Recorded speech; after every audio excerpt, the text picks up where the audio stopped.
guess I'm a fiscal conservative and social liberal.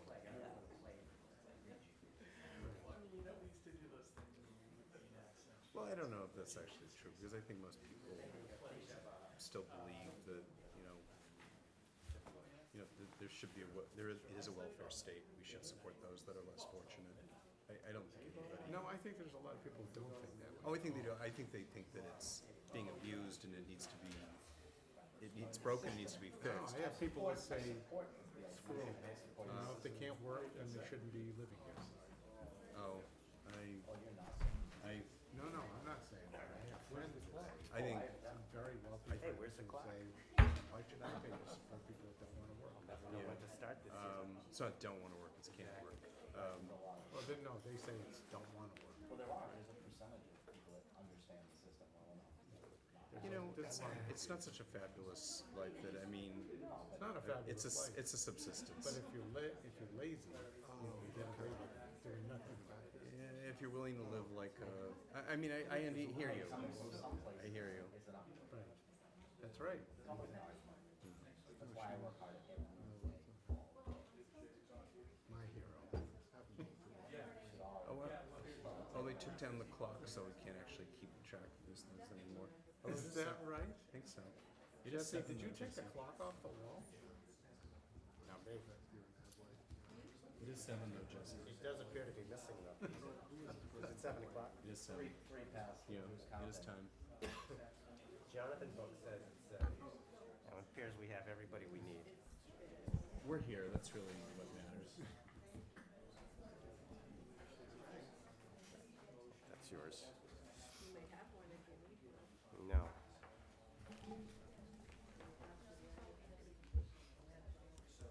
Good evening, everyone. We're calling to order this continued hearing. This is on the residences of South Brookline. And as people are aware, this is a continuation of a series of hearings we've been holding. This is on a proposed 40B development located in South Brookline. Tonight's hearing is going to be dedicated to, as I understand it, some modifications to the submittal plan. Let me, before we get into the topic at hand, renew introductions. Avi Liss, all the way to the left, Mark Zuroff, Jonathan Book, Christopher Hussey, Jesse Geller, and our assistants, Edie Netter, who is consulting with us on 40B matters, and legal counsel, Sam Nagler.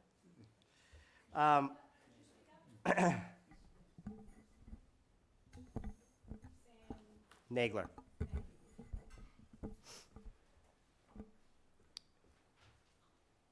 Tonight's hearing will be in the following order. We will first hear the presentation from Chestnut Hill Realty. We will then hear a report by the planning director. Then the board will have an opportunity to ask questions and hold a discussion based on what it has seen so far. We will then open up the hearing to public testimony. With respect to public testimony, what I would ask people to do, and I've said this before, one, listen to what other people have to say. And if you agree with something that someone else has said before you, point to them and say, I agree with them.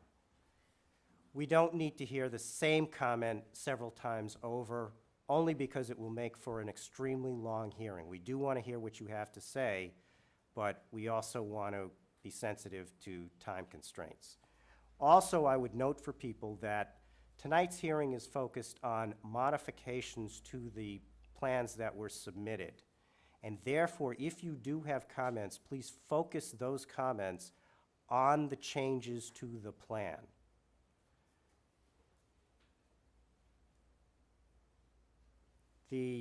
After public testimony, we will run through a few administrative details. A couple of questions I have for CHR just preliminarily is, I understand that the plan has not been provided as yet for the modifications. I would ask that that be submitted. Yes? I see shaking, yes.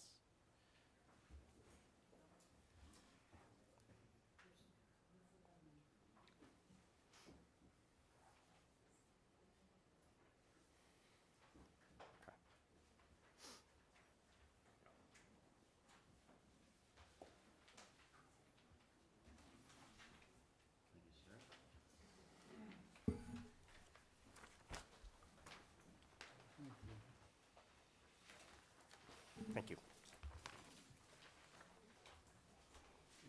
And this will go up on the screen in some. I assume it's part of your presentation.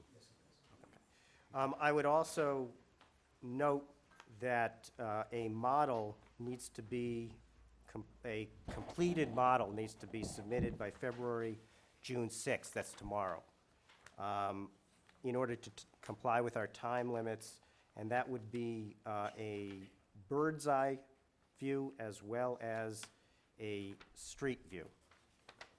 Okay? Any other details? I think that's it. Okay. Who's going to speak on behalf of CHR?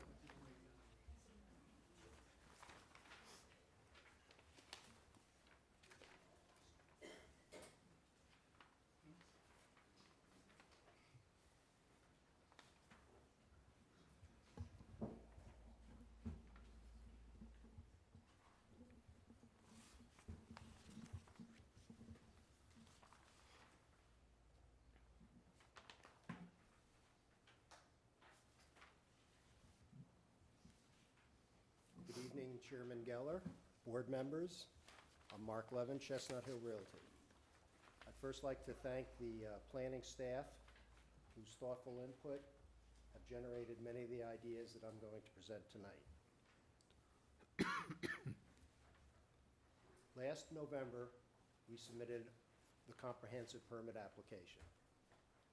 Town of Brookline subsequently hired Edith Netter to consult on the 40B process.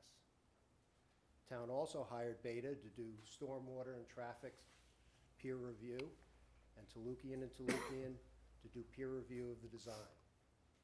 The planning staff went on a site walk to view the existing conditions, and the planning staff has made a number of suggestions to make modifications to the original plan. Specifically, they emphasize the need to preserve more usable green space in the S7 and thus preserve more of the existing mature trees there. They ask that we eliminate the larger sized units and move units from the S7 to the M5 district. They asked for us to eliminate one 8-unit building entirely and reduce the mass of the infill buildings. They asked that we improve the view corridors for the neighbors and increase the setbacks of the buildings and parking wherever possible. CHR and the planning staff met over the last few months to discuss how to achieve these goals. Our team has worked very diligently to make modifications to our plan to meet the town's objectives. We're here presenting these modifications to the ZBA tonight. This is the original site plan.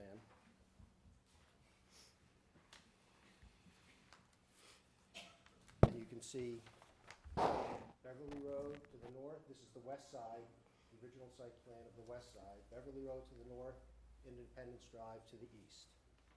You can see there were 4 8-unit buildings, 1 4-unit building, for a total of 36 units, of which 15 were 4 bedrooms, 13 3 bedrooms, 5 2 bedrooms, and 3 1 bedrooms. There are also 2 freestanding garages. There's a 20-foot setback behind the buildings and the parking. Here we see the modifications that are under consideration on the west side. There's now There's now one 8-unit building, and 3 4-unit buildings, for a total of 20 units. There are no 4 bedrooms, there are 10 3-bedrooms, 10 2-bedrooms, and no garages. One 8-unit building was removed entirely. 4 units were moved across the driveway to the M5 district. 8 units were relocated to the apartment building in the M5 district. We've added 27 parking spaces and located all of the parking as far from the neighbors as possible by moving closer to Hancock Village. We designed this parking similar to what exists currently at Hancock Village. As you can see, the new design has created significantly more open space and preserved significantly more mature trees. Joe Geller will speak to that later. He'll also discuss the removal of the retaining wall and the creation of a turnaround for fire trucks. There is now significant green space behind most of the homes on Beverly Road. Here you see the original, I'm sorry. This is not labeled correctly. This is the original submission. Is that correct? Yep. Yeah, that's the original submission. It's marked incorrectly at the top. On the east side, you see Russet Road over here. There are 3 8-unit buildings, 1, 2, 3, and 4 4-unit buildings, 1, 2, 3, 4, totaling 40 units, of which 13 were 4 bedrooms, 15 3-bedrooms, 5 2-bedrooms, 7 1-bedrooms, and there are 5 garages. Now, this is the June 5th modified plan.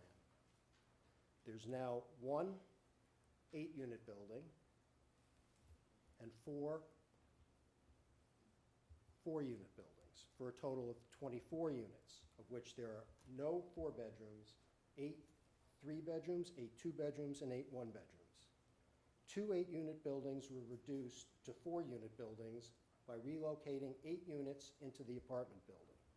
All of the units in the 2 4-unit buildings were relocated to the apartment building, thus eliminating these 2 buildings. Combined, 16 units were moved to the apartment building in the M5. As we looked at the changes to the plan, it became obvious that we needed more parking spaces. In fact, the parking on the east side still does not meet zoning, despite the fact that we've added 57 surface spaces, and again, we moved the parking as far as possible from the neighbors. So let's look at the impacts in the S7. First, focus on building mass. We reduced the number of buildings from 12 to 8. We reduced the number of 8-unit buildings from 7 to 2, while adding 1 4-unit building. The number of apartments in the modifications have been reduced by 36 to 40, and the building square footage has nearly halved. The stories have dropped from 2.5 to 2 plus a loft, enabling us to reduce the height of these buildings by 3 feet. Freestanding garages have been eliminated completely. The 2 remaining 8-unit buildings in this plan are located adjacent to Independence Drive. And the reduction in the square footage in the S7 was achieved by moving units to the M5 and the reduction of bedrooms. All the buildings in the S7 have been reduced by 3 feet. Now here you have 2 elevations. The top elevation is a typical 8-unit building in our permit application. It's 2.5 stories. Below it is our 4-unit building in our modifications under consideration that are 2 stories plus a loft.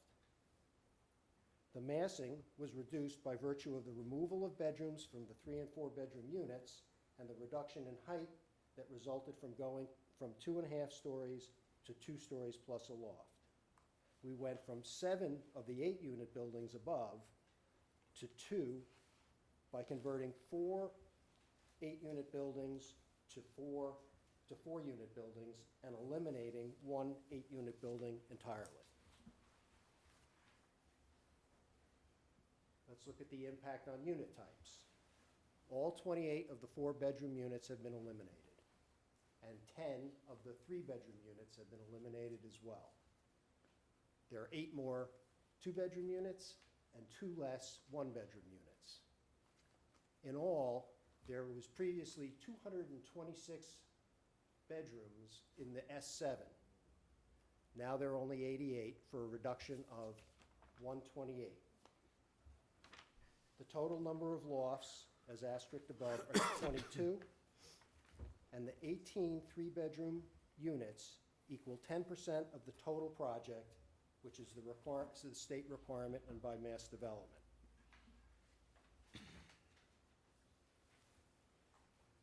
The impacts on the green space and mature trees and unobstructed views. The functional usable open space has increased by nearly 3 acres. The usable open space between the 20-foot setback that exists in both plans and 60 feet from the property line has increased by over 300%. The building footprints themselves have been reduced by 37%, and the covered surfaces, that's the building footprint plus driveways and parking, have reduced by 22%. The mature trees saved are now 123, and the linear feet of unobstructed view has nearly doubled, while retaining walls have been reduced significantly. Now, unobstructed views are almost 80% of the entire length of the property. I'd like to discuss modifications under consideration to the apartment building. These modifications include an added 5th floor to accommodate the 24 units that were removed from the S7. These 24 units are comprised of 19 2-bedrooms and 5 1-bedrooms. We also moved the main entrance to the south side of the building and created an attractive 2-story amenity space. We also relocated the garage entrances. Here's an image of the south side of the building with the new amenity space. This is clearly not the final design, but please note that this is not visible from the abutters. Now I'd like to turn over the presentation to Joe Geller, who will discuss site modifications. Thank you, Mark. So Mark talked about the overall details of the modifications to the plan, and so I'm going to talk about some of the more general site circulation, site design, site modifications. So there's general traffic safety improvements that we'll show you as I go through the plans. We looked at certain things like better emergency vehicle access. We did meet with the Director of Planning and the Fire Chief to talk about his concerns about the plan and show him an earlier version of the plan as to how we could actually solve some of those, and I'll talk about that in a little more detail. You saw at the last hearing the proposal for traffic calming on Independence Drive, and that would be included in this proposal as well, so we wanted to make sure that you understood that that was integral to what we're proposing as part of the modifications under consideration.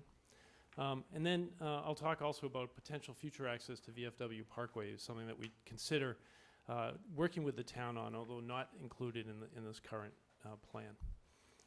So some other modifications. One thing that came up was along the edge of the property, the entire edge of the property, both on the east and west side, was adding fencing. That was a consistent fence, a 6-foot fence all along the edge of the property, and it's something that we certainly wanted to do and would like to do. And then also to increase and enhance the landscaping along that property line. We haven't finalized that yet, and we intend to do that as we move forward with these plans as they're being considered. And then Mark talked about the mature trees saved. I'll show you where those are and where that significance of that is.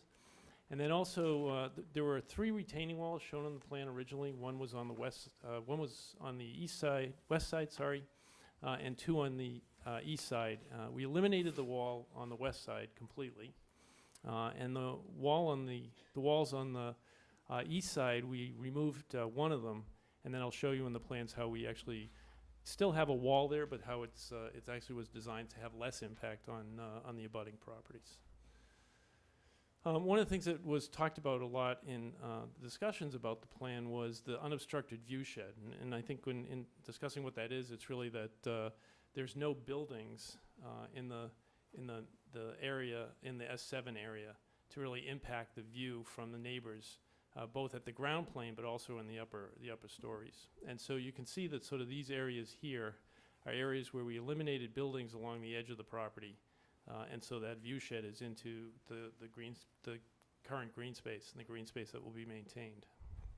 So that was a 79% of unchanged view shed.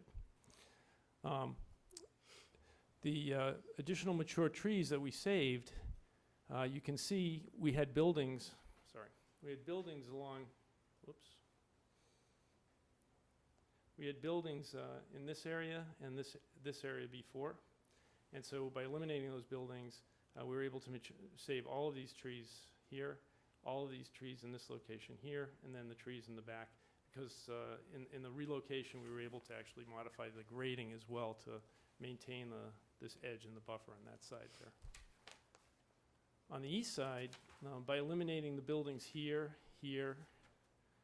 and here, and the garages, we were able to maintain all of the planting here by re-grading this area and this parking.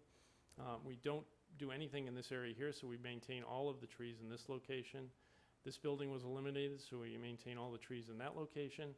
And then we were able to grade differently down here because we had a smaller building here, and these buildings got relocated so that we end up with more trees saved in this location.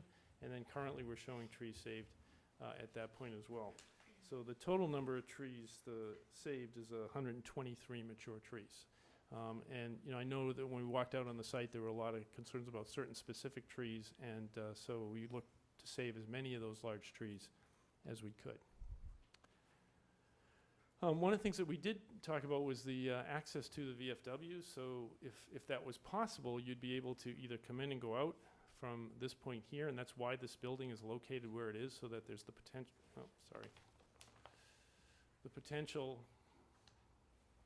let's keep going, potential to have a future access drive here, and that would allow cars to come in this way and go out that way. It's something that we'd consider working with the town on, but we are not proposing as part of the modifications because of the process involved in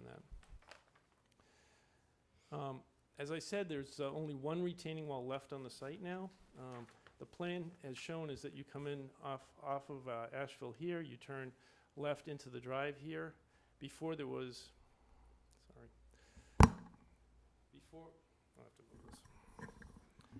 before there was, the buildings were located here, and then there was a building on an angle here. By moving the drive in this location, we were able to push the buildings farther away from the abutting properties. And the wall, instead of having the wall on the property side and having the grade down to the properties, we ended up building the wall on this side and actually lowering the building here. So we were able to regrade this part of the site.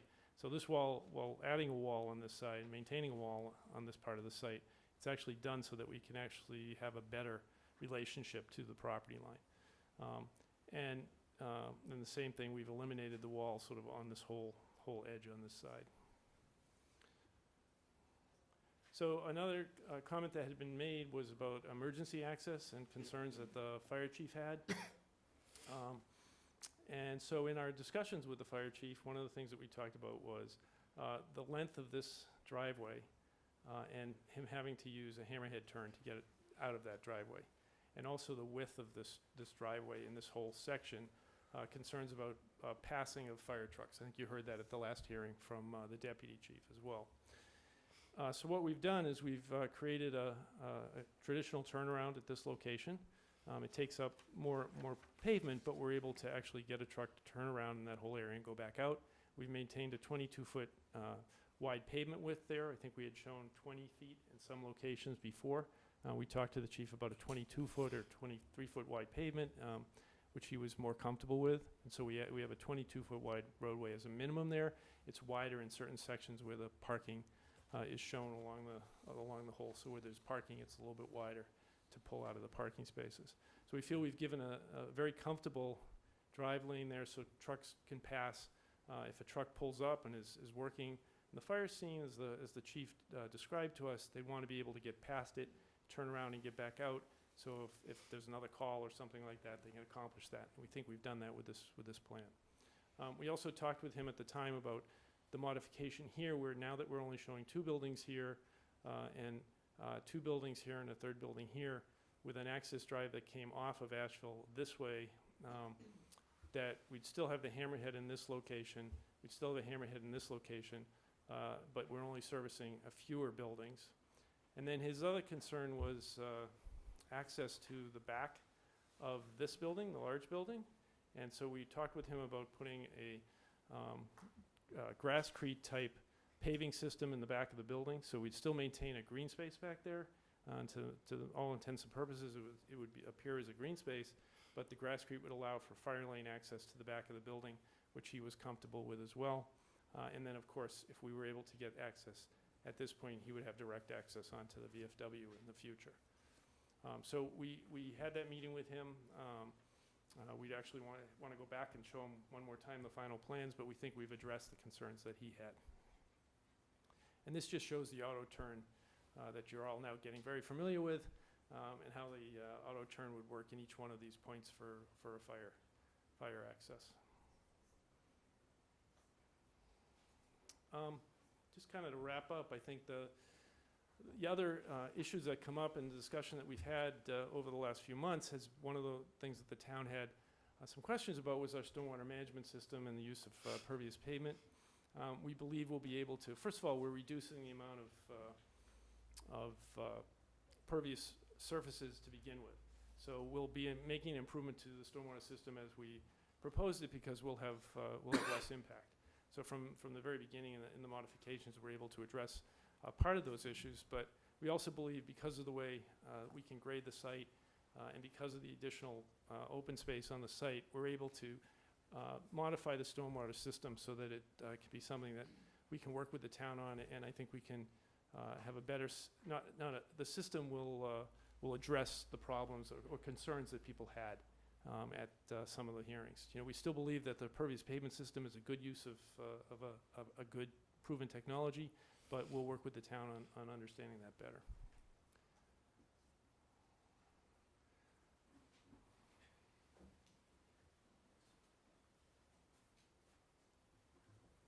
So I just wanted to summarize the modifications that we've presented tonight.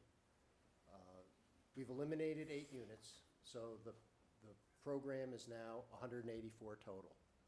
We've removed 36 units from the S7, which now contains 40 units.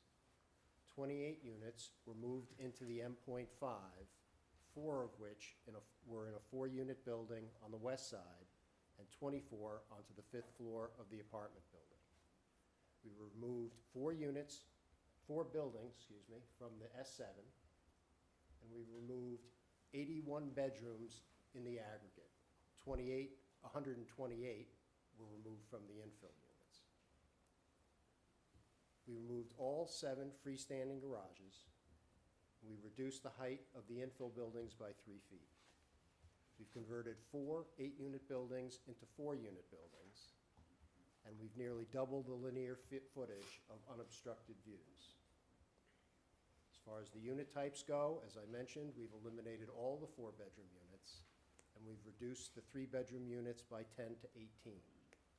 There are 22 lofts, of which 17 are in the 2-bedroom units, 4 are in 1-bedroom units, and 1 is in a 3-bedroom unit. The affordable units have been reduced by 2 to 37. As far as the site improvements go, as Joe mentioned, and I earlier, we've increased the functional usable open space to almost 3 acres, and we've saved 123 mature trees. We will improve public safety on Independence Drive with traffic calming. Those plans are being worked in conjunction with Beta, and we've improved stormwater management. There There are increased setbacks from neighboring homes. We've removed 2 of the 3 retaining walls, and will improve the fencing and landscaping behind neighboring homes. We look forward to your feedback. There's a lot of information here, but we're more than happy to try to answer any questions you have. I'm happy to say that we ran these modifications by Mass Development, and they were received very positively. If you're in agreement, I imagine that the staff will retain the peer reviewers to review these considered modifications. Thank you. Thank you.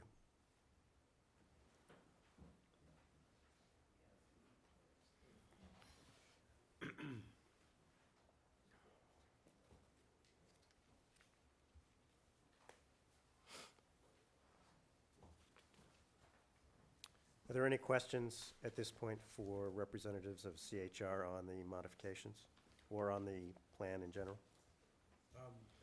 Yeah, I have one. Could you just spend a couple of minutes and describe the sort of the process to provide access, direct access onto the FW Parkway? And, you know, in terms of, you talked about it as it's a possibility, and I guess I just want to explore for a couple of minutes how likely that possibility could be, how difficult is it, what would prevent, you know, what would be the obstacles to having, to doing that? The process is because it's a DCR roadway, which now falls under, because the DCR and Mass Highway and all the other agencies would combine into the Mass DOT, requires a Mass DOT highway access permit.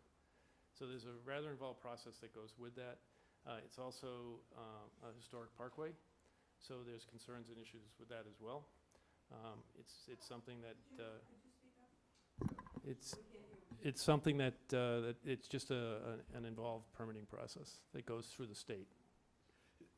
So is the I guess what I was trying, is this is the issue all with, we'll do it if we can get state approvals? I guess I didn't Yeah, I'm sorry fully if that appreciate wasn't- it. yeah.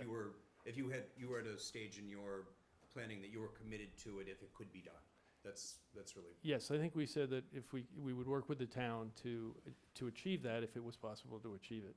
But we didn't want to include it in the plans if we couldn't get it achieved. Okay. Thank you. Any other questions? Yes, you've mentioned height reductions in the smaller buildings, but the apartment building itself, what's the net effect on the apartment building of these modifications?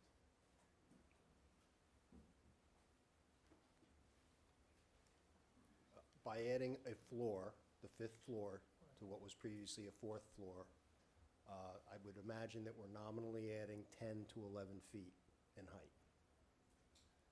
And in terms of driveway access and parking, are you increasing the number of spaces? There's parking under the building, right? There is parking under the building. So are you increasing the number of spaces commensurate with the number of units? The garage parking count is not changing.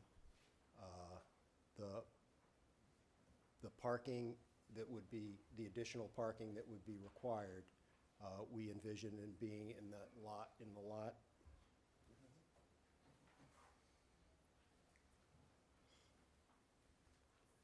right here, and the spaces that we created on the drive going into the building. Is there, how much of an expansion of the footprint is there? Of the building itself? Yes. None. Oh, well, to the extent that there is the entryway where there's a drive under, there's a nominal increase in the footprint at the amenity space. The second floor, though, would be bigger than the first floor, so when you say footprint, the square footage that's added is primarily on the second floor. But you're expanding the footprint because you've got to Well, support it, support it. but where there's a drive-through underneath it, as we envision it now. It's underdeveloped. Where's the main entrance now to the apartment building? On the south side. On the south side? Is there sort of a drop-off area there as well? Yes, there is. Okay.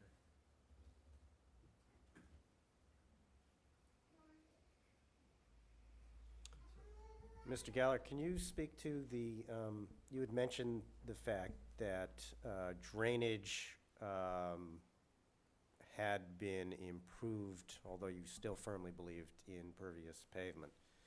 Can you get more into the details of what's been eliminated and how you've addressed it? I wish I could. Yeah. I can get into not very specific details because we're just starting to actually redesign the drainage system. So what we're looking at is how we can do that in a way that responded to some of the concerns that we heard. But is your focus on moving towards a more conventional means of drainage? Is that what you're Yes, it trying may to be a achieve? combination of conventional and less conventional, but I think that's what we heard at the meetings, and we heard some concerns from the peer reviewers. So we're gonna respond to that. We will work with Beta on that so that we have that review done at the same time. Okay, and that will be presented to us, and we'll have an opportunity Yes. to take a look at Yes. what alternative you come For up with. sure. Thank you. Anything else? Okay. There may be, so you never know. I'd like to call on the planning director to provide us with a report at this point.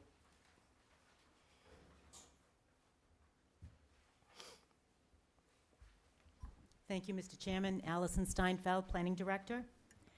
During the past few months, representatives of the town's planning, building, and legal departments, along with the town's legal and planning consultants, have been engaged in working sessions with Chestnut Hill Realty over the proposed 40B project at Hancock Village.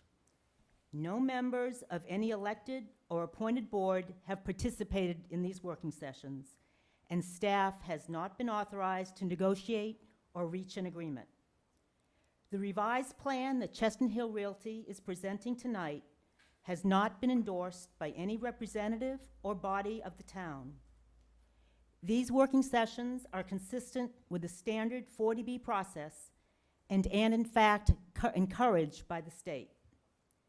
The working sessions have provided the town's representatives with opportunities to discuss the plan with Chestnut Hill Realty and to encourage Chestnut Hill Realty to prepare a revised plan that addresses the concerns of the town and neighborhood. During these working sessions, the town's representatives were committed to furthering at least 3 fundamental objectives.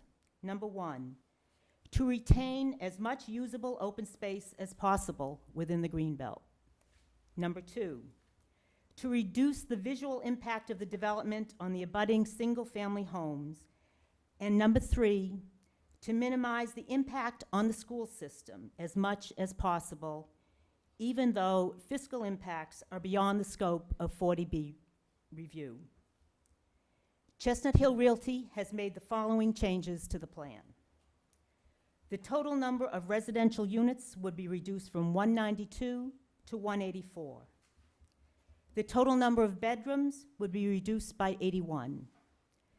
24 3- and 4-bedroom units would be converted to 1- and 2-bedroom units and relocated from the Greenbelt to the apartment building. There would be no 4-bedroom units.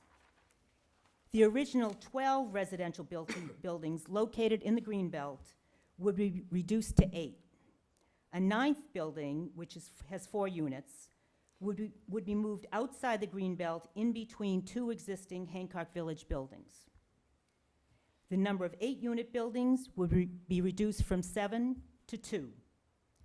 All 7 garages have been eliminated from the Greenbelt. Approximately 3 acres of usable open space in the Greenbelt would be preserved, along with an additional 84 mature trees. The height of both 8-unit buildings and all 7 4-unit buildings would be reduced by approximately 3 feet. 2 of the 3 retaining walls would be eliminated. The hammerhead, identified by the fire chief as the most problematic, would be replaced with a turnaround.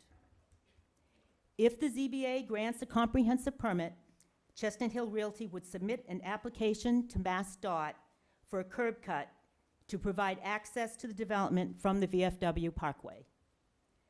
Additional surface parking would be introduced, but most parking would be moved away from the single-family abutters and closer to the existing Hancock Village development. setbacks from the abutting single-family property owners would be increased. There are still many issues to be addressed and resolved.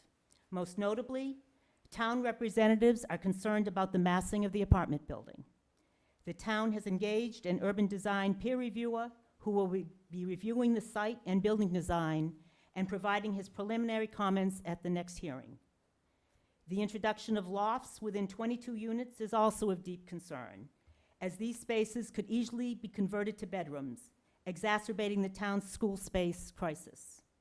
In addition, parking, traffic, stormwater, drainage, and other development aspects remain under review.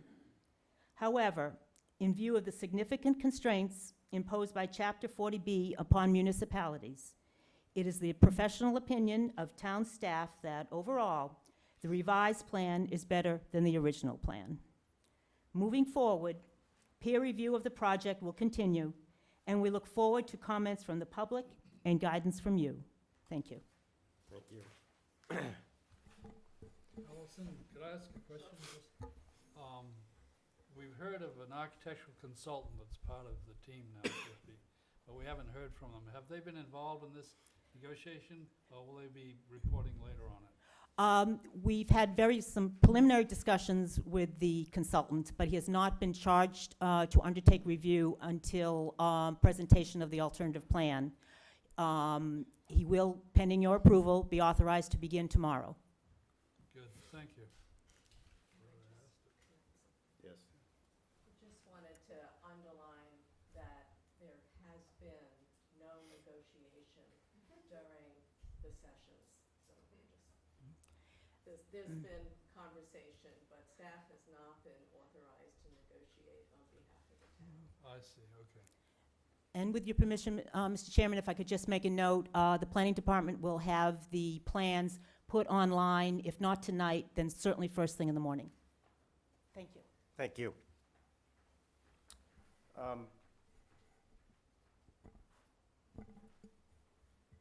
Members of the board,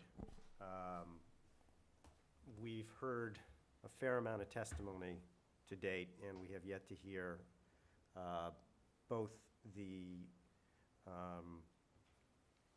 response, the second round on drainage, which is coming up in a future hearing, and we have, as Mr. Hussey just raised, yet to hear from the peer review on design. Having said that, preliminarily, does anyone want to begin the conversation about what we have seen, good, bad, or indifferent, and raise any comment? Based on the revised site plan? Based on the revised plan as compared to what we had previously seen, concerns that may still exist, what's good, what's bad? I'll start. I'm sure I'll have something to say. I think I echo the comments of Ms. Steinfeld that overall, this is a better plan than the previous plan submitted, if we're basing it on that. Specifically, I commend the CHR for changing the hammerhead into a turnaround. That was clearly something that our members of our service and fire department that were concerned about, and that was addressed properly.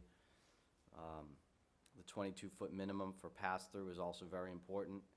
I think it's very clear that entrance and exit was made a very important decision or an important factor in the safety of not only the residents for obviously access, but also for the members of the fire department and emergency response teams to get in and out.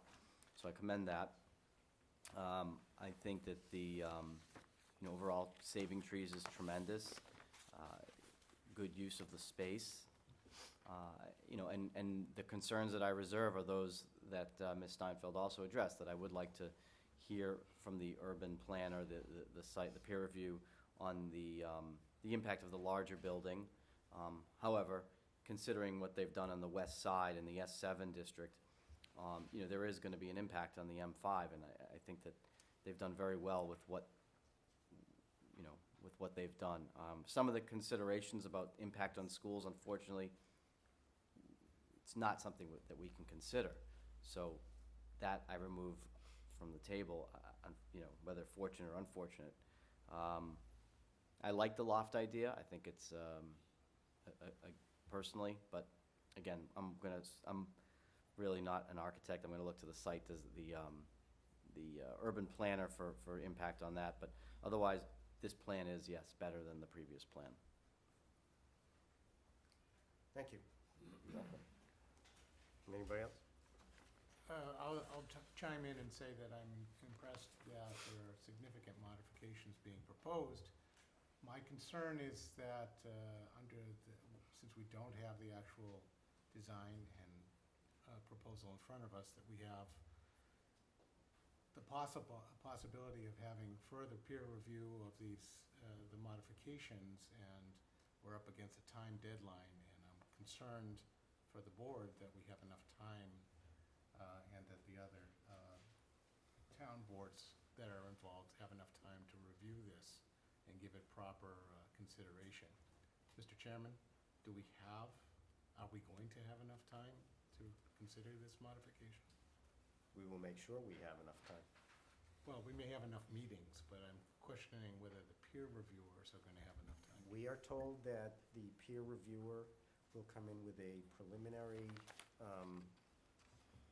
report on the 19th, is that correct? What is it? On the 19th, which will then be followed with a final report on July, I'll never remember the date. I don't know the date. 10th, currently July 10th. So If they can meet those deadlines, that was the basis on which they were engaged, that they would meet the deadlines. So, yes, we will get both preliminary and final reports back that we can work with. We'll also obviously have the opportunity to re-review drainage, and there will be tweaks that will have to be fleshed out, how they're going to deal with this issue of where they're retaining the permeable pavement versus going with conventional system. We'll have to it's a see that. very different designs. It will all happen within our timeframe. All right, We'll and have an then- opportunity. And as my final comment, I am still concerned about the apartment building, and I am, Concerned in what way? well, because it's increasing in size and numbers of units. And one other concern I have is the affordability factor. I know what they have proposed, and my comment on that, and not my pronouncement, is that I hope that we can encourage the developer to have consideration for what is affordable. Even if it is South Brookline, it is still, the purpose of 40B, in my opinion, is to increase affordable housing, and the net result is to allow developers to do this, but I'm hopeful that we know the sizes of the units have declined, and I'm hoping that that will increase the affordability for the community for those units that are dedicated to that.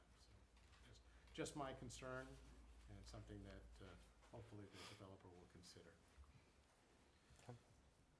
Anything else?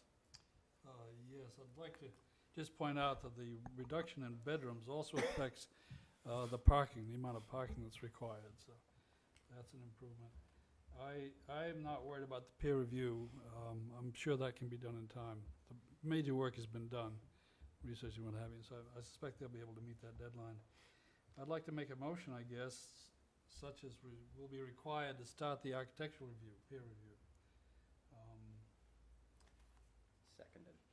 I'm not sure what the wording should be, but Motion to engage peer reviewer for review of design, urban design. planning design, and architectural design?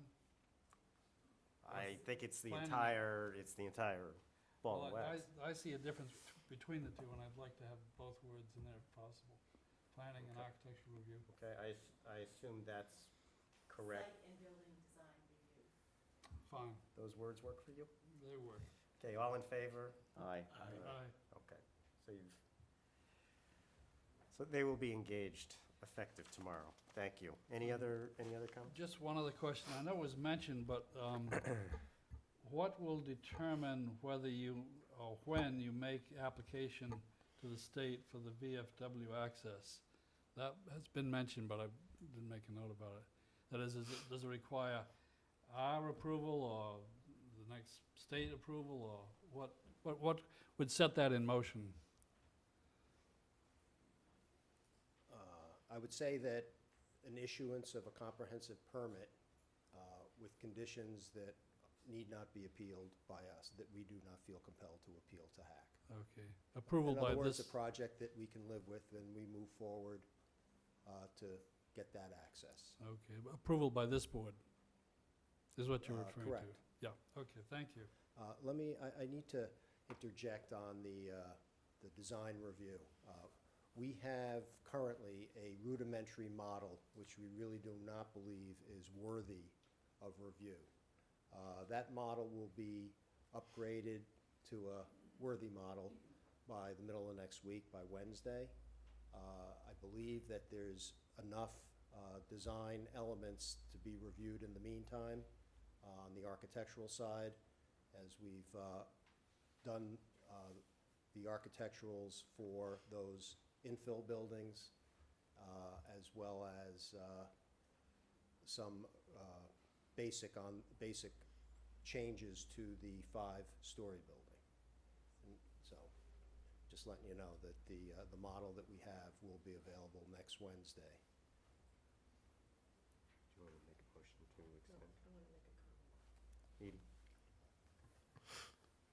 As you know, we're under stringent constraints as to timing, those constraints being established by the statute. And our understanding with the peer review consultant is that we needed to have that model by tomorrow so that he could perform a preliminary report. As it is, staff has been pushing him very hard to get that initial report, since we feel it's very important. So we will see.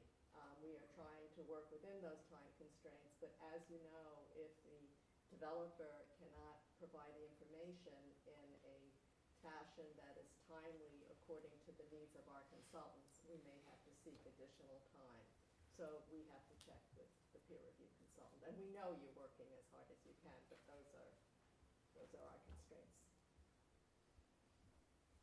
Thank you. Okay, anything else, Mr. Hussey? No, I think not at this time.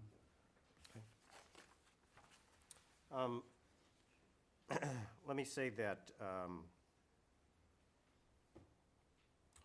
I am glad to see elimination of much of the density. I frankly was not a huge fan of the garages. I thought they took up a lot of space, and was not clear on what the benefit was. I thought there was a lot of programming within the space. I'm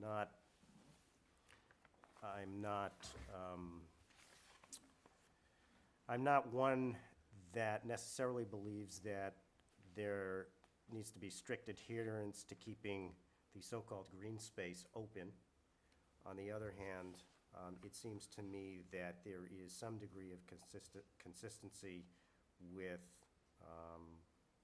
the rough design of Hancock Village that should, to some extent, be adhered to. It seems to me that this modified plan does a better job of at least respecting some degree of open space, less density. So I'm happy to see that. I think the quid pro quo is, of course, that it puts pressure on moving improvements elsewhere. And I'm sure we'll have further comments and discussion about where they've relocated those improvements. But generally, I think, in particular, reducing the number of structures and relocating the drives within these areas is an improvement. I would also add that one other concern in particular that I have from the original plan is the level of pressure for access on Asheville Road. To me, an important piece here is trying to get access directly to VFW Parkway, because it clearly takes pressure off of Asheville Road. At least in my view, it would, and I am not a traffic engineer. But that seems logical to me, and I would certainly think that that would be a critical component to this. I understand that you're subject to state requirements, and that is not an easy process. But I would certainly expect that that would be something that would be pursued vigorously. As for the rest of it, I frankly, although I'm glad to see that you have consulted with the emergency services and have made modification based on concerns that were raised, frankly, it seems to me that the town of Brookline has accepted these hammerhead designs elsewhere within the town. So I was not, frankly, as focused on that, as long as emergency vehicles would have the ability to adequately move back and forth. I think those are my preliminary comments. I'd like to, if I may, Mr. Chairman, go back to the issue of the model a little bit. Mhm. So there's a deadline tomorrow that the peer reviewer must see the model? Is that what we're saying? What I'm trying to is looking for a way around that a little bit. Not quite. We're, as I understand it, staff is, again, trying to strongly encourage this peer review process to begin. And it is critical that the peer reviewer get the information that he needs. Again, we will confirm with the peer reviewer what he can do within the 2-week constraints. That's all we can see. What I'm wondering about, models in general, quite frankly, are more important to neighborhoods and boards who are not familiar with architectural design than architects. And I'm wondering if, in fact, the peer review, the architectural peer review, can go see the model in the model shop as a way to give them a sense as to how much more they need in order to sign off on it, or not sign off on it, but can get themselves started. That's what I'm looking at. Well, we're not actually talking about a physical model, No, we do computer. computer. Well, even so, it's the same idea. The shop. The urban design peer reviewer engaged by the ZBA has not yet seen this plan. Our intent is to get him as much information tomorrow as possible so he can begin. Clearly, his preference was to have the model. I will talk to him tomorrow once he receives the information that Chestnut Hill Realty is able to provide, and then get a better sense of exactly when he has to have the model, and also the extent to which his preliminary, how expansive his preliminary report can be in 2 weeks. But he can't give me that advice until he sees the plan. Okay, Thank you. Okay, Mr. Book, anything? Nothing. Okay, thank you.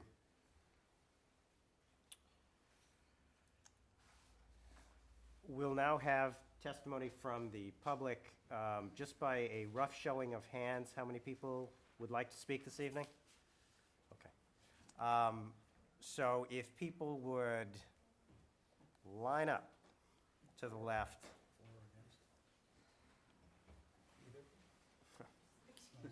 Can we have them write their names down so that I can? Do you want to, Get a piece you of want a paper. list? Give me a pen.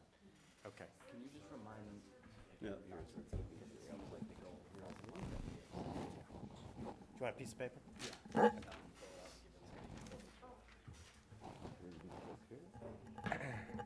Thank you.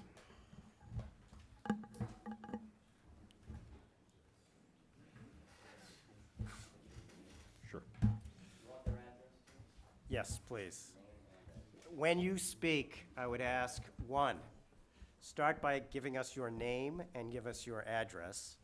Also, I just would remind people what we are reviewing tonight are the modified plans, so if you could focus your comments on the modified plan, I would appreciate it. Listen to what other people have to say, and if you agree with them, please let us know, but we don't need to hear the same commentary repeated.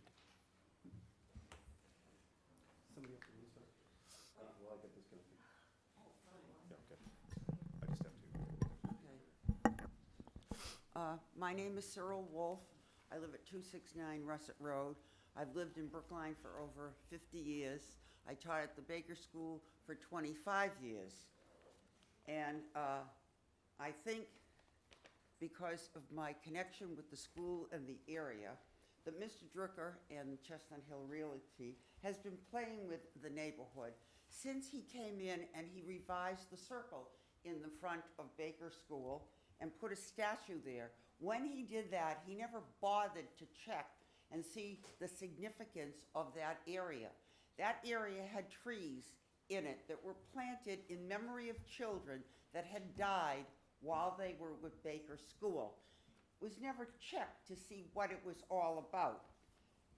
The trees were removed. He then was told, and there was enough of nonsense within the neighborhood to say to him they had to do something, and they put the trees back, but it wasn't the same, because once you've removed, like in any area like that, you've removed it, it's different.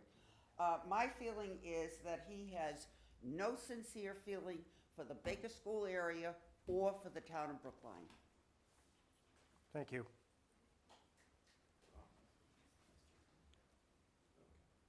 Okay. My name is Anthony Abner. I live at 265 Russet Road. And I want to talk specifically about the building height issue and the 5th floor, which is really a 7th floor to the apartment building. So I realize that nobody here wants to hear about mathematical equations and so on. But if you'll just bear with me for a few minutes while I discuss the formula that Stantec, the architectural firm, has used to come up with the height that they think that they're allowed to build on.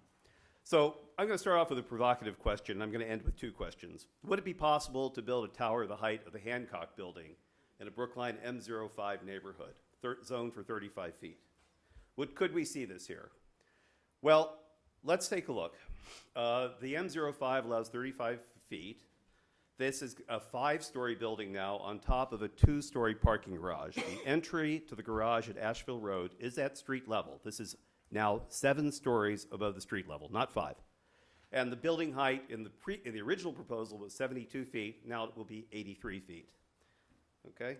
And that's in a 35-foot area. So to look at the original plans, again, we haven't seen the new plans. We have now 7 stories above the street level of Asheville Road. Correct? The garage entry is on a level here. There are no ramps. This is not an underground garage. It is a garage that has been blasted out of the hillside here. It may be underground at this point, but it's not underground here. Okay, and this is what it looks like. Again, we will assume that there is another level on here, making it 7 stories above the ground level. So how do they get this number? I'm going to show a blow up of this. This is in the original diagram, L104. It's on the handouts. What they have done is come to a specific paragraph in Brookline zoning regulations that say, and then they measured the distance from here to one of the neighboring lots and used that as their baseline for their calculation.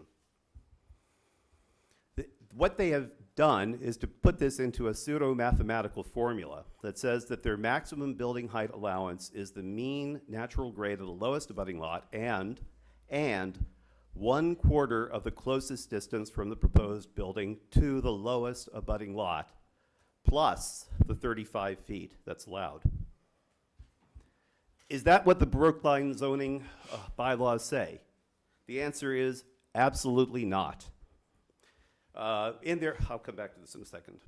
What the actual zoning laws say, and I'm going to omit some of the original part of this in the interest of height, it says height shall be measured from a level not exceeding the mean grade of the lowest of any lot by more than 1/4 of the distance between the building and said abutting lot line. So that's where they're getting this 25% figure that they use, 1/4. But look at the diagram that accompanies this. The diagram is actually made to restrict the height of a building on a hill, not to allow them to extend it. What it's saying is that you take this distance from the building to the abutting lot, and you measure the distance 1/4 of the way from the building. That's the baseline for the height. That's where you start the 35 feet. That you do not take this distance and divide that by 4. So let's go back to their calculation box on that diagram. It's a little bit hard to see, but trust me, what they say the maximum building height allowance is 299 feet. Now that's above sea level. So the actual height from Asheville Road, which is at 156 feet, means that they could build, by their calculation, 143 feet above the mean natural grade. They could build, by their calculations, a 14-story tower in this building. And the key here, again, is that distance. They're taking that distance divided by 4 and adding it to the 35 feet, as you can see in the calculation box here. So in other words, the longer the distance to the neighboring lot, the higher a building they can build, without limit, according to their calculations. What does this mean? The bylaws limit the height of a building at the top of the hill. Chestnut Hill Realty chooses to believe that this allows them to build a 143-foot tower. So I'd like you to consider the following hypothetical situation. Let's say we have a building 13A. I realize that's no longer the building name. I don't know what it will be. And let's say it's in an M05 area. Half a mile away, there's a lot that is 1 foot lower. By their calculations, this would allow a building of height 2,640 divided by 4, plus 35, the height allowed, minus 1 for the 1 foot lower, which would give you a building 694 feet high, basically the height of the Hancock Tower.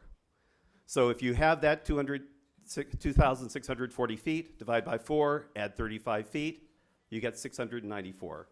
Does anybody really believe that this is what Brookline zoning laws mean? Do we want to see a building like that? Sorry for the bad Photoshop. At a certain private college that could say, well, we've got the land here, we've got 2,640 feet, we can put up a tower of any height we want. So I'm going to end with 2 questions. Does anyone believe that this is what Brookline bylaws intend? And the second question, which is directed specifically at the Board of Appeals, does the Zoning Board of Appeals want to establish this precedent of unlimited building height in Brookline? Thank you. Thank you.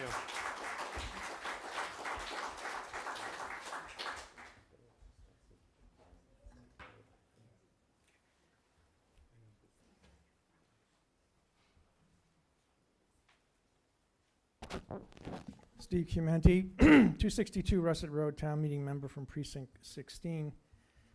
Obviously, haven't had time to spend time preparing, so I'll be very brief.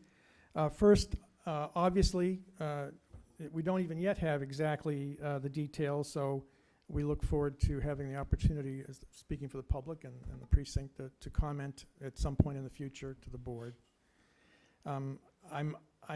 I guess my understanding is now this is the new plan. We're not considering 2 plans. We're not bargaining about plans, but this is going to be a plan that is going to be the plan that we're going to be considering, and no longer the old plan.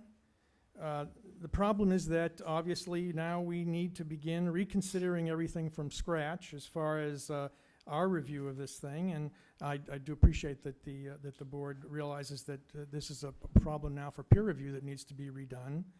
And we're going to look forward to all of that being redone from scratch based on what is now, I take it, the new plan. I don't quite know what the scope of a preliminary eligibility letter is. It seems to be pretty wide open, but this ranges pretty far from that. I don't know at what point you would insist that someone go back to Mass Development and frankly get the letter reissued, considering how different it is. But consider that this now is a problem for the board as far as getting these peer reviews done. And considering that this original plan appears to be abandoned, I wonder if you'd consider essentially officially rejecting the existing proposal, understanding that they're submitting a new one, and begin the clock again. I don't understand why it becomes a problem for you and the peer reviewers to catch up with a last-minute change or a very late in the program change of a change of this drastic nature. And let me just address the tower briefly. Basically, I was present at the hearing that Judge Brady had on the case that's the town of Brookline versus Mass Development and CHR. And that case, one of the issues really is what does preliminary mean in light of subsequent regulations and so on. But the point was, in discussing the meaning of preliminary, the attorney for Mass Development, Benjamin Timon, basically said to the judge that Mass Development would approve and issue a preliminary eligibility letter for any project that wasn't ridiculous. And that's kind of instructive because the fact of the matter is the first proposal that CHR made that had this 5-story building on top of a 2-story parking lot, they were going to reject. So Mass Development was prepared to say that that was ridiculous. In fact, in the letter that they had prepared to send, that they were about to send before CHR timely withdrew their request, one of the few things they actually mentioned as being particularly persuasive was the massing of the project's proposed 5-story building, which is inappropriate for the site. That was one of the 2 or 3 factors they particularly pointed to reject the initial proposal. And it seems like we've gone a little bit back toward the original proposal in some respects with this thing. I wonder whether this thing should be referred back to Mass Development for reconsideration, given how similar this is to what they were going to reject in the first place. Whatever the one plan is, and I presume it's going to be this new plan, we need to have time to do the deliberative process we've all spent an enormous amount of time and energy on so far. Thank you. Thank you. Before the next person speaks, if I could, Counselor, if Sam Nagler could speak to this issue about the issue of the modification to the plan and the designating agency. Yeah, the regulations are pretty clear on this. Even if a comprehensive permit issues, nothing can be built under the comprehensive permit unless the subsidizing agency gives what's called final approval. And what they would approve is the actual plan. So even though the board does not have the power or authority to demand that the applicant go back to Mass Development, apparently they have already, which makes sense because they'd essentially be doing this at their own risk if they just kind of proceeded and did not go back to Mass Development. And then at the end of the process, alerted them to the change, sought final approval, and for some reason Mass Development didn't approve it. So the bottom line is the board cannot force the applicant to go back to Mass Development, but it's normally done, and it apparently is being done in this case. Thank you. I'm Judith Leichner. I'm a town meeting member from Precinct 16, and I'm at 121 Beverly Road. I am not a direct abutter, just someone who thinks that this process and all of this is just so wrong, and I'm trying to represent my neighborhood, the comments that I've received. It's difficult to really comment without lots of time to process. I think this whole procedure of this coming out as a secret and passing around one piece of paper is really quite reprehensible. I generally like to have time to be thoughtful, and I'll try to make sure that I make sense because I was jotting things down very quickly. I have a few questions. Ms. Steinfeld refers to this as the revised plan. The applicant refers to this as modifications under consideration. So the question is this a new plan? Is this the plan that everyone is looking at? Is this what you're being asked to judge? Or if these are under consideration, are they going to say, oh, no, we don't like this? and do something different. I do have a question about Steve's point about the fact that there really needs to be more time to consider. The fact that they're releasing this modification under consideration this close to the deadline seems not only unfair, but unreasonable, and I think you should be asking for more. You should be asking for much more time and give everyone, including the neighborhood, and anyone else who wants to look at this, and all of the people who have been working on this for over 5 years, a chance to actually take a look. The fact that because there was no publication, it was very difficult to get any information out to the neighbors and to tell people to show up for an unknown agenda, although this isn't a bad crowd. We know that many others wanted to attend, but the 119 first graders at Baker School put on their play tonight, and the parents were there. Note, I said 119 first graders. I know you can't consider schools, but I think you have to know there are 119 first graders as already enrolled. I have some concerns about the fact that this statement says it's better, and I'm fearing that the headline in the tab will say better plan introduced, when I think it's only a different plan. Maybe by a strict definition of the word better, maybe you can say that, but a plan that goes from quite horrendous to terrible, I still think is pretty lousy.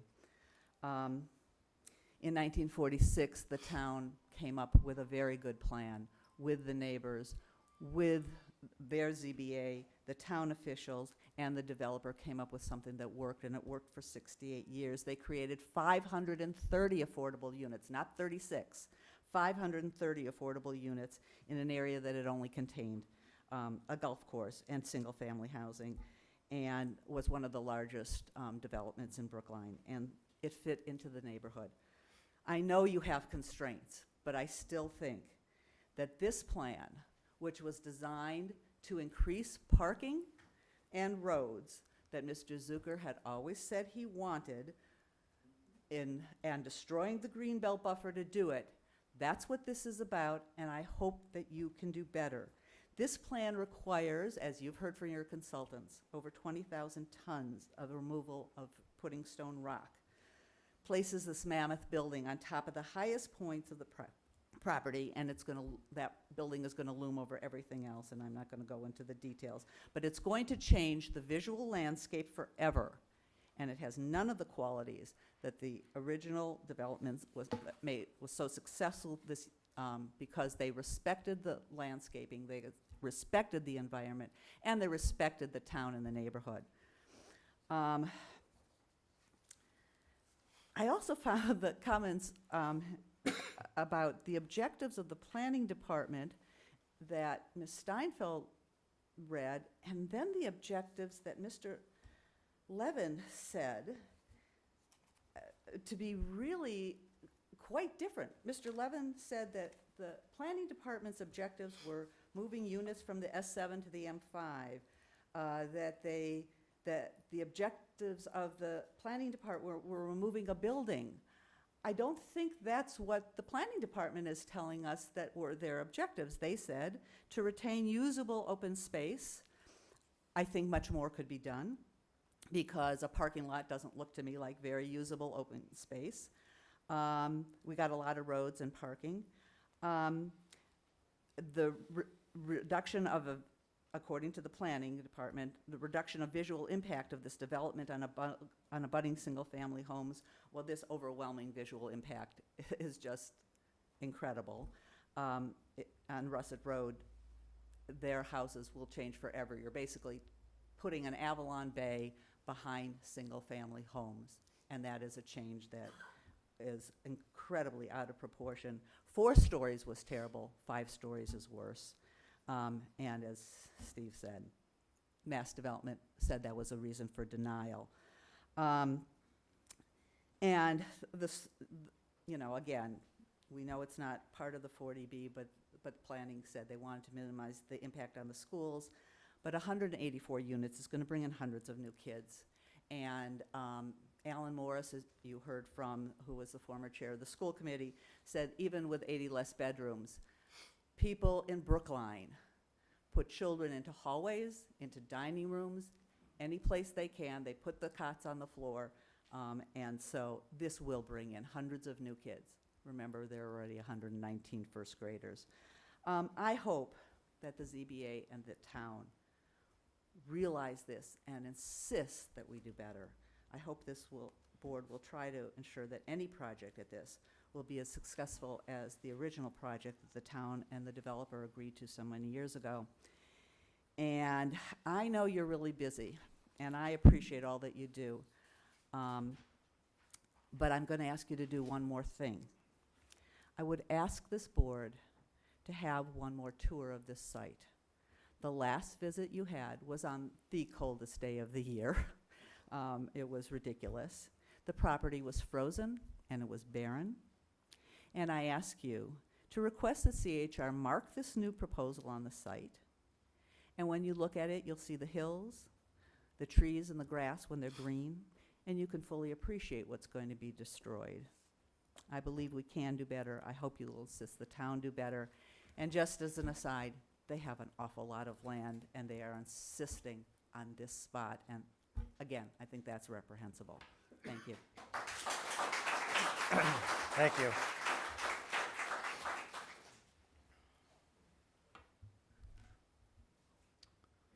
My name is David King. I'm a resident of Mason Terrace in North Brookline.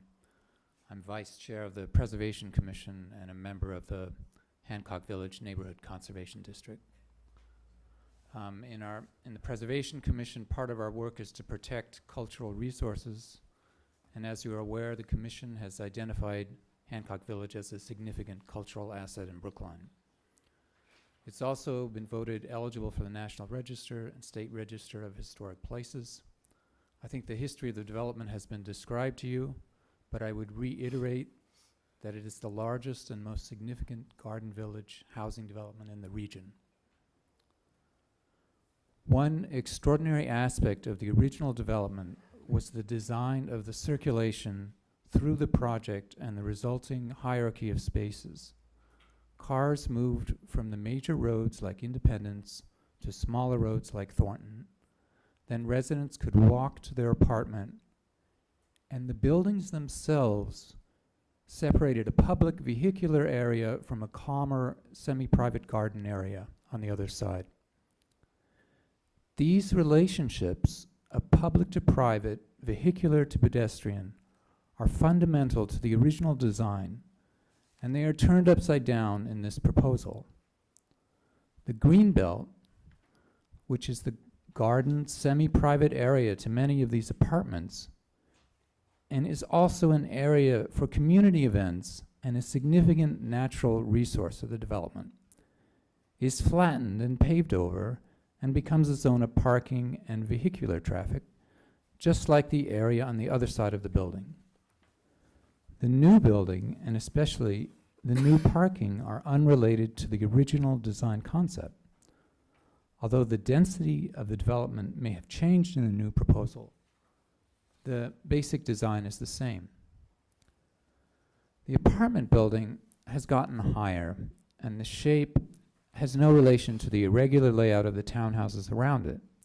It seems like a building designed for another setting. The concerns regarding the extraordinary amount of excavation that will be required for the building are unchanged. I think, speaking for both commissions, we would like to be involved in the discussions with the architectural peer review of the project.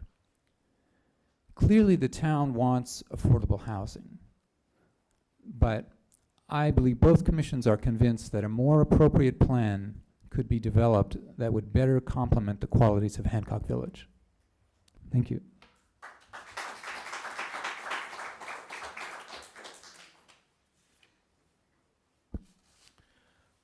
Hi, Scott Gladstone, 383 Russet Road, town meeting member from Precinct 16, but speaking for myself tonight, I'd love to have a the picture of the revised site plan put up. It's actually in front of me, but last time I asked for that, I was resoundingly told no. So I want to save Joe and the developers the embarrassment of having to tell me no, so I won't ask for that. We'll have to use our imagination. There are a couple people have mentioned that we can't consider school population, but I actually remember a very interesting comment from the chair of the school committee, and I've heard this elsewhere, and maybe council could help us out, that while financial impact can't be considered on things like schools, when there is a master plan that's being put into effect to address structural issues in the town, and the development is going to negatively impact that master plan, then that is a relevant consideration. And I would ask you to investigate that, because we absolutely have a master plan in place to deal with our exploding population problem. This last town meeting, of which I'm a member, we voted $1 million to have a feasibility study of a growth in place at the Driscoll School, because that was the plan. The plan was that there was not an appropriate place for a 9th K through 8 school, and the solution, therefore, is to plan out and expand in place. Similarly, there's already in the works a plan to expand the Lawrence School, and I believe we voted some debt authorization for about $2.5 million to cover the expanded cost of that. So there is a master plan in place, and we're actively pursuing it by funding it and hiring design professionals to pursue it. And if this is going to compromise that, I suggest that is something that you could consider, and I would ask you to research that issue. Somewhat related to that, some of the revised plans, which I think is the beginning of a positive conversation, but not the end of a conversation, is reminiscent, however, some of the things that we were a little bit concerned about with respect to what we were looking at a couple of years ago when we had the Hancock Village Planning Committee. We were told that there were going to be a number of one-bedrooms, but as we recall, those were extremely large one-bedrooms. I believe they were sort of pushing the square footage of my house, which is sort of a 3-bedroom, 4-bedroom. It's a 3-bedroom, it's sort of a 4-bedroom. The issue was being able to just put a heck of a lot of people in that space. We also heard about lofts a couple of years ago. We had the same concern, that these were essentially going to be bedrooms for small children. And that's one of the things. We're trying to work with the developer to try to minimize as much as possible. Now we're hearing that familiar issue again, and we have the same concerns. I have a question. I hope you ask it. It seems to me that the revised site plan does go beyond the boundaries of this lot that they've carved out to lease to this residence of South Brookline entity. If that's the case, in order to accommodate moving one of the buildings off of the greenbelt that's associated with Beverly more inward to the site, then I would suggest that goes to something that I talked about when the public first had a chance to comment, and reflecting a little bit what Judy was saying, that there are more appropriate places on the site for some of these buildings. So if they could be expanding this lot, which was inviolate at one point, even a little bit, then the suggestion really is that they really could use that flexibility to expand it or change it in other ways that are much more appropriate. I would like to see, rather than one building move to infill the horseshoe buildings on the west side of the project, I'd like to see all those horseshoes filled in rather than there being massing. And if I could have it up, I could even walk over and show you what I'm talking about. But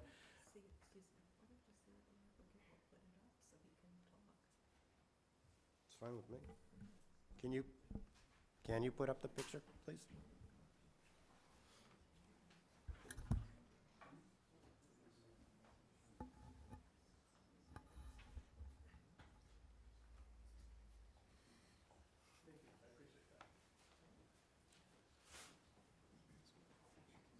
So what I'm talking about is the this infill here. Now, so that as a way to address some of these concerns earlier. But so then why cannot this building be pulled down to infill here, that building be pulled down infill here? The building that is blocking everyone's view of the greenway from the major artery could be pulled to fill in there. Now, similarly, if we put parking underneath those buildings, as they are proposing that they have to do in the large apartment building, we could eliminate the parking on the access road and make that much, much narrower and preserve much more of that green alleyway with the sight lines all the way through. Wouldn't that be a nice improvement? And they wouldn't even lose any units that way. Now, the other issue, just staying up here, parking on over, oh, yes. Someone had mentioned, I think it was Judy, was saying that, all this parking doesn't feel like usable open space. In fact, as you all know, the definition of both landscape open space and usable open space over our bylaw excludes anything that's designed for parking. So none of that is open space. We really need greenery. We need landscaping. And the more that that can be improved, the more that genuinely would be a benefit and a real improvement to the project. Let's see. The apartment building. So just to remind you also, I was really hoping if they were going to have a large massing, that they put it where we were first talking about when we first were looking at this in 2011, which is they were going to take this down and put something here. But even if they don't want to lose housing, if we're going to remove some trees, let's remove some trees in here. We have a nice access from the major artery. It's a much more appropriate place for massing. It's much further away from the S7 area and the existing single-family homes. And because of the topography, it's going to be much less noticeable. So again, I would ask you, could you find out whether this building, in fact, is beyond the current lot lines that they've constructed? Because if it is over even an inch, that suggests to me that there's some flexibility here. It makes no sense to me anyway, whether or not that's true, that there isn't some flexibility. But I hope there is. Also, again, I'm not sure if we can, if this is appropriate, but I would ask you to ask. Whatever is green at the end of the day, could there be a preservation easement as a requirement for the conditions so that we're not coming back here and doing this again? If we're talking about how to balance the lot or how to unbalance the lot in the least egregious way, let's do it once, and if that's what we all agree on, let's not have an opportunity for it to be out of balance again. So any green space, can you ask for a preservation easement? If this has to stay green now because that's going to stay there, let's keep that green. Let's not create another opportunity for something to once again throw the site more out of balance. So, I don't have to be, well, I sort of do. The access to the VFW.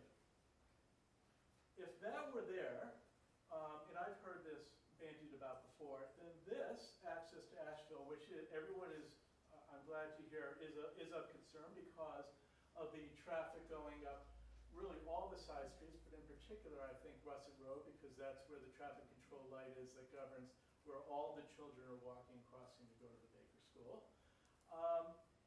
If we have an access here, there is the possibility, and probably a smart one,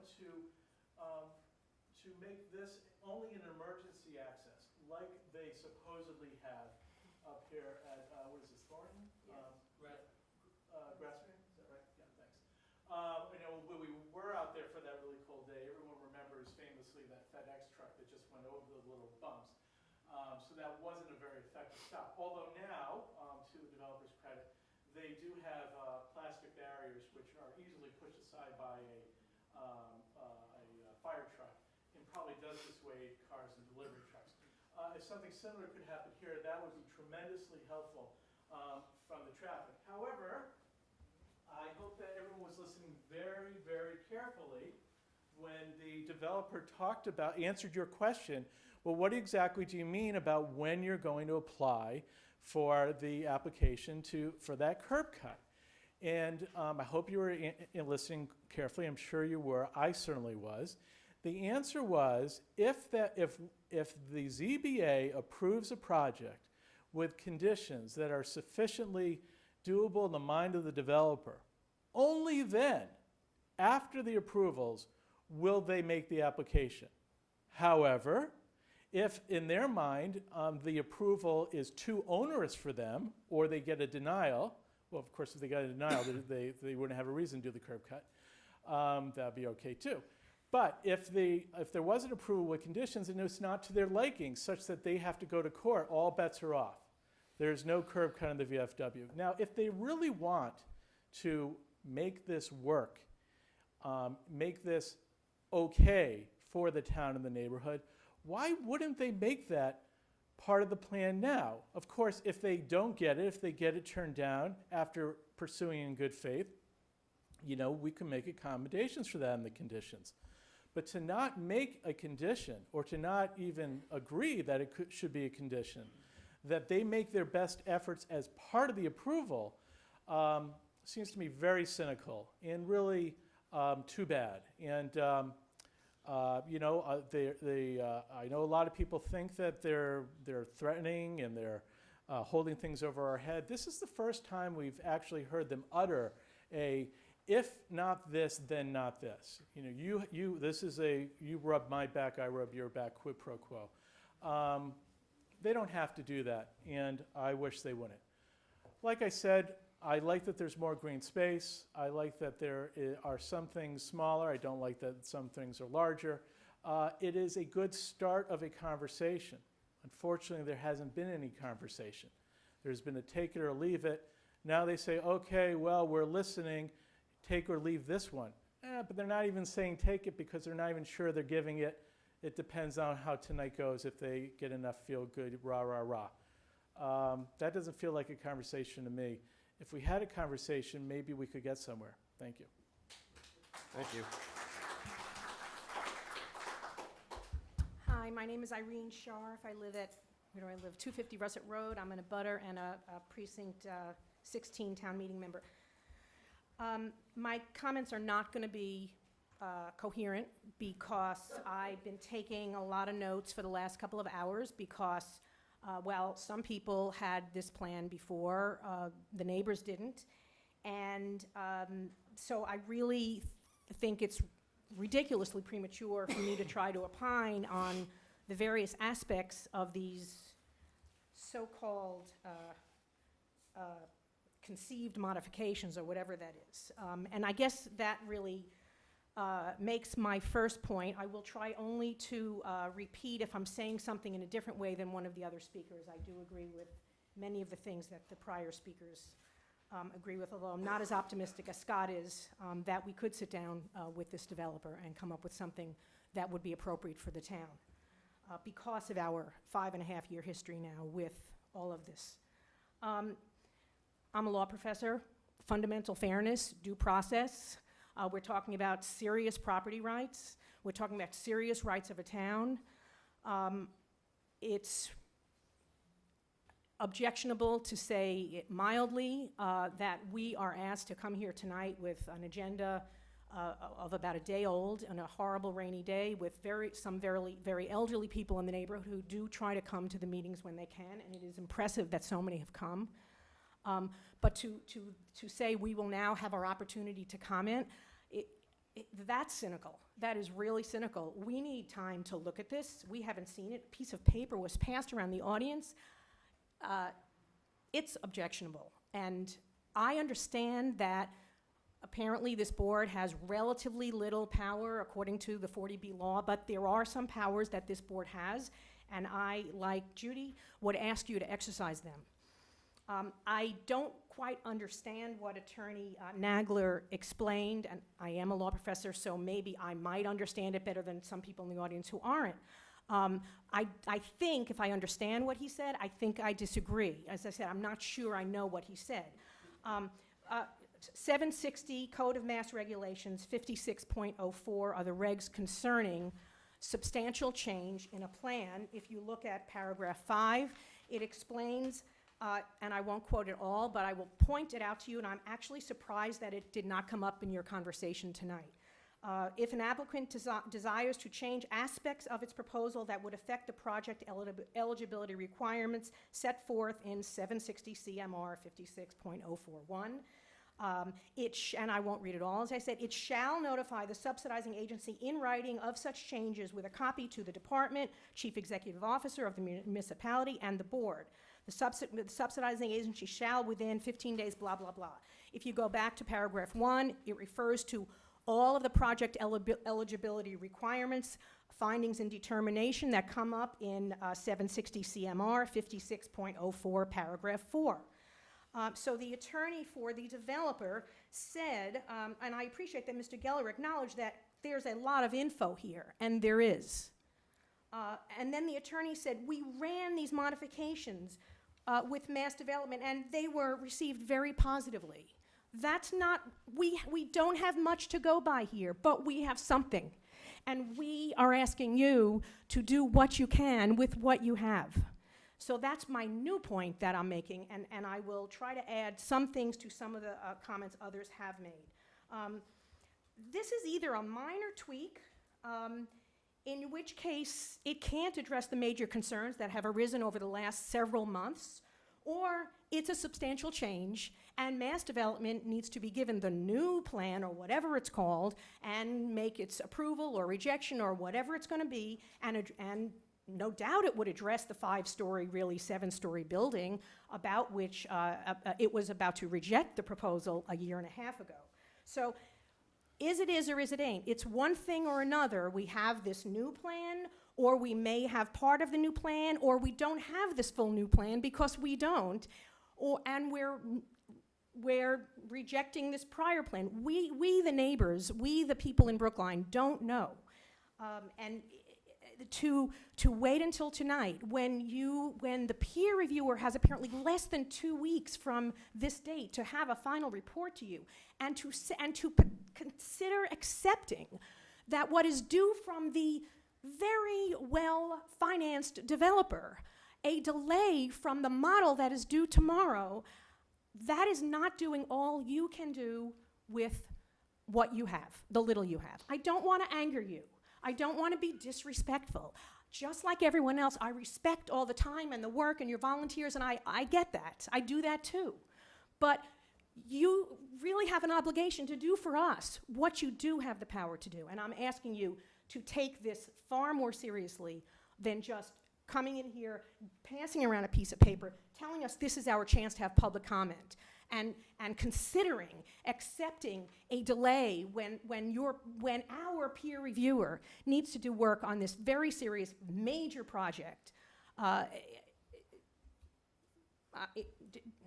I'm shocked. I'm really shocked. I'm really, really disappointed. So, I also want to remind you that in prior years, CHR was in the driver's seat. They would wait until early August. They would submit a proposal. We would all be on vacation if we were lucky, kids going back to school, and we'd have to, scurry around the neighborhood and try to get people to read the proposal and comment and be here and show up for all the meetings. Right now, you can be more in the driver's seat. And I would ask, again, that you put yourselves there and do what you can do. This is either it's not a substantial change, in which case it doesn't address the serious issues, or if it is, you need to use the law that you do have in your favor. I do also question the penultimate sentence of the planning director's statement, in which she said that it's the professional opinion of the town staff. It wasn't a negotiation, although one of our ZBA members actually even used the word negotiation, was quickly corrected.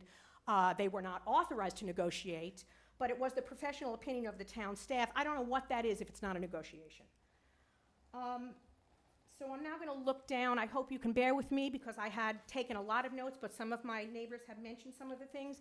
Initially, this was all about parking. The developer has wanted to put parking lots and roads on the green space for probably now more than 20 years. Succeeded, we don't really know how, in getting a couple of driveways cracked in the road on Independence. When I think I hadn't moved into the neighborhood, it was in the late 80s, I think.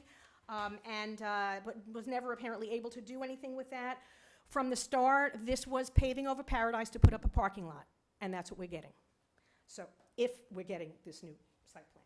So, just as Scott said, and I do agree with him on those things, there are so many things here that are reminiscent of projects. I was on the Hancock Village Planning Committee as well 5 years ago.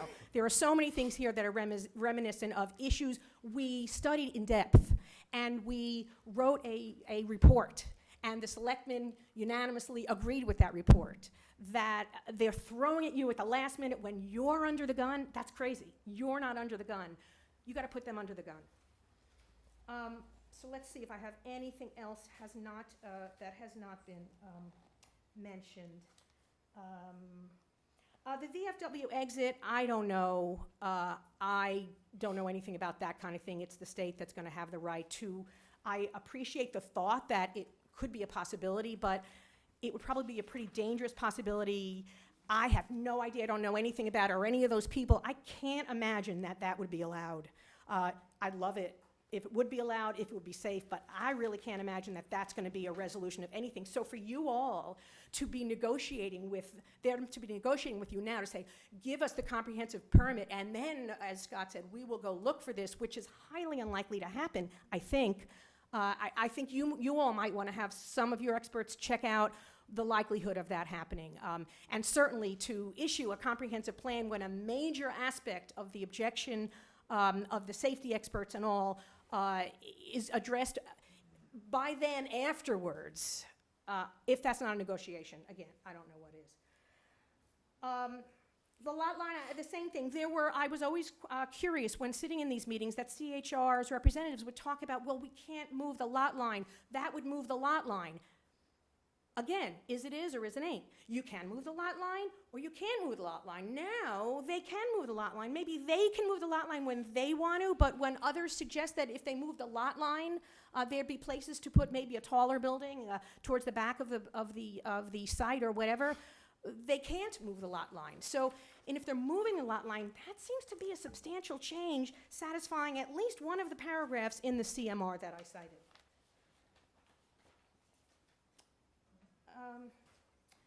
Let's see, a couple of other things. This whole question about this, if you give us the comprehensive plan now, we will go and try to get the curb cut. What else that they have not committed to? I've been standing here before and saying the slide says may and the lawyer said will. And what's in writing, definitely trumps what the person said. I have pointed this out before. The commitments need to be conditions, I guess, if you're considering that. But whether they will do this again, I think you should expect that they will. You may be out of the process by that point, but we won't be. And finally, a suggestion from someone. I was being passed papers as I was standing in line, and one suggests that there are highly, I think the CHR, its representative has said, there are highly underused garages that are on Independence Drive. I think there's 2, they're underground garages. That's already a built-up site. They're hardly used. I don't know that CHR is getting substantial funds from that. Why can't that not be a small 2-story or something? I'm not going to propose suggestions or design, but why can't that be used to build some other apartments and get rid of this tower or massive Avalon or whatever you're going to call it? So there are other things that I don't know why they haven't been considered. Maybe they have. None of the representatives of the community were allowed to be present during these, quote, working sessions, so I don't know what was discussed. But I certainly do hope that you take some power back and do what you can to help us in the neighborhood, help us in Brookline, because as we all know, this is going to have a substantial effect on the town. He already costs us over $1 million a year, and I really ask you to take some power back and do what you can to help us. Thank you.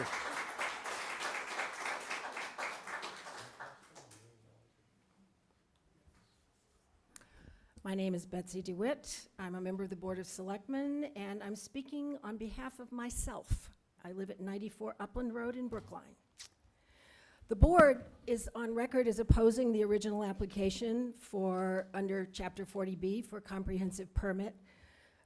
for rental units at Hancock Village, and the board has not endorsed this last-minute revised proposal that appears to move lot lines that we were previously told were immovable. This revised proposal has all the same defects as the original. The applicant has chosen the worst location in the entire property to build new construction. This version has the same overall site plan that eliminates the greenbelt buffer that's a significant part of the historic Hancock Village planned garden community. The proposed building locations are not on underutilized or vacant land. They're on the greenbelt. The greenbelt and pudding stone outcropping on which the applicant proposes to build was originally designed to, and still does, serve as community parkland for residents who have no private outdoor space. Further, this revision adds a 5th floor to a totally out-of-scale, multi-unit building set on the highest point of the site, giving it the massing and appearance of an 8-story building, towering over the entire neighborhood of 1- and 2-story homes. It actually covers more, this proposal actually covers more of the greenbelt land for parking than the previous proposal. Where are children able to play soccer in this, quote, usable open space? Although the number of bedrooms is reduced, we know loft is a euphemism for sleeping space, also known as a bedroom.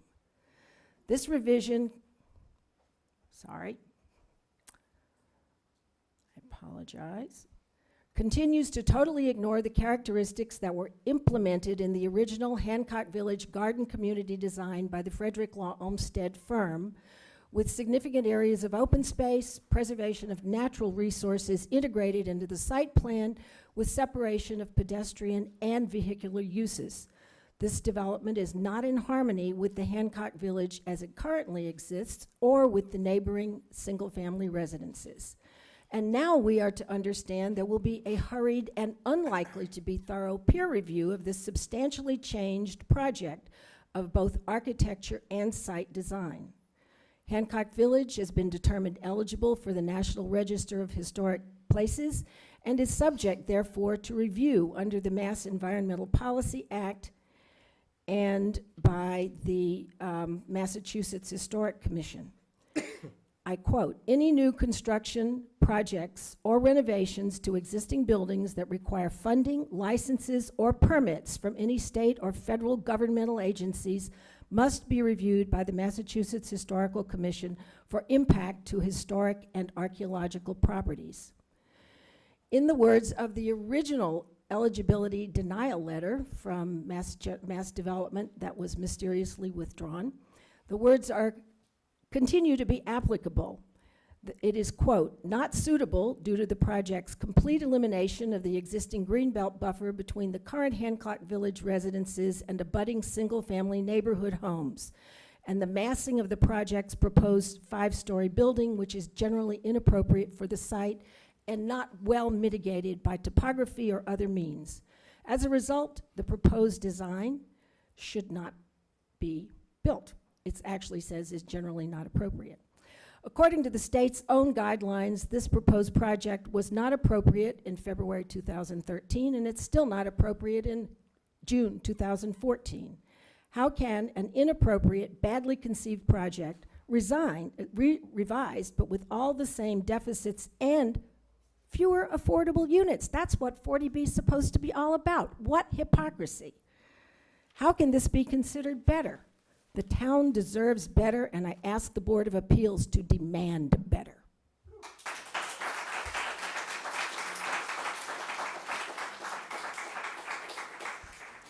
Hi, I'm Nancy Daly. I'm a member of the Board of Selectmen. I live at 161 Rossin Road, and I am speaking for myself because this plan has not been on the board's agenda. I want to say I am happy to see we're having discussion about retaining more trees and reducing the number of bedrooms. I still have a number of serious concerns about the project. One, the massing of the apartment building. Secondly, the lofts. I too agree. I think that lofts are going to be used as bedrooms. And while I appreciate that you can't discuss number of kids going to the nearby school, I think that the density of this project vis-a-vis the density in the surrounding single-family neighborhood is an appropriate subject of discussion for the ZBA, and I ask you to consider that.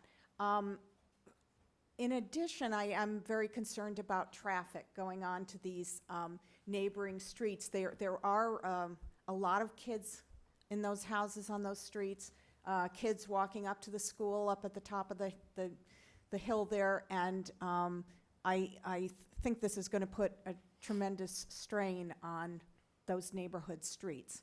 And finally, I want to say that in terms of the parking there that is in the Greenbelt, I'm happy to see the garage is gone, but I want to say that when you're doing a 40B and you're allowed to override all of our local zoning constraints, you do not have to meet our zoning parking requirements. You can have less parking.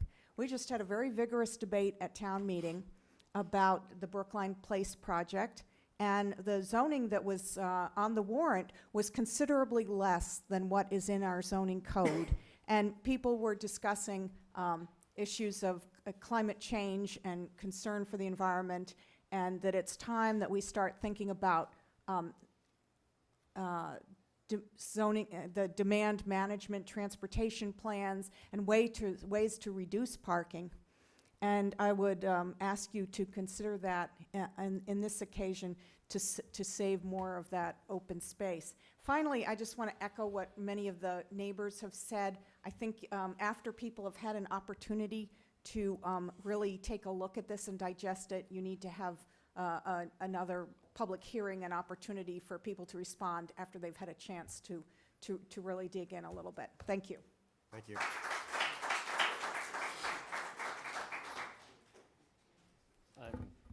I'm Bill Pooh. I'm an abutter at 249 Beverly Road, and I'm also town meeting member, Precinct 16. So I just wanted to echo what Irene said about just on a procedural level. I think the way that this plan is being introduced is just, it's beyond words that, you know, they had this plan. We heard last week, maybe they're going to present it, maybe not. We don't know. And only a few days ago, we were told for sure that modifications would be presented. Now, how can we really mobilize a neighborhood response or engage our lawyer to come on such short notice? The ZBA does have many limitations in these procedures, but it can dictate the agenda. And you know, I think that the leeway given here on the agenda, not knowing the agenda until 3 days before the meeting, is something that should not be allowed. Now, there's been some modifications on this plan, but I think if you start with something really bad and you just tweak it, you can't come out with something good. So this started from an F, and it's maybe an F+, but it's still an F. And I don't think we should, you know, maybe we can give them a pat on the back for getting the plus, but it's still an F. The fundamental flaws have not changed. And, you know, if you're just going to tweak something that's bad, it's not going to get good. I also wanted to echo, just from a practical standpoint, we need to know what we're talking about. So are we talking about this plan, or are we talking about a different plan? I don't know in what way it's done, but the ZBA needs to require that the developer say, this is my plan, Plan A or Plan B, not this is proposed modifications for consideration. Let's see what you think. If maybe you'll like it, but then if I don't get what I want, I'm going to withdraw it. It's got to be, you go with this plan or that plan, but we can't have a waffling between plans or a bait and switch, or you know, like, you like this plan, but I'm not getting what I want, so I'm going to go back to my old plan. We can't have that. Regarding the specifics of the plan, of course, we haven't had a chance to really review it, but I just would like to mention a few things. The current Hancock Village is the largest development in Brookline's history. It has 843 bedrooms, according to our figures. This plan was reduced from 402 bedrooms to 314 bedrooms. In other words, it's a 40% expansion of the largest development in Brookline's history. This is, it might sound like maybe the number of units is not that high, but the fact is it's 314 bedrooms.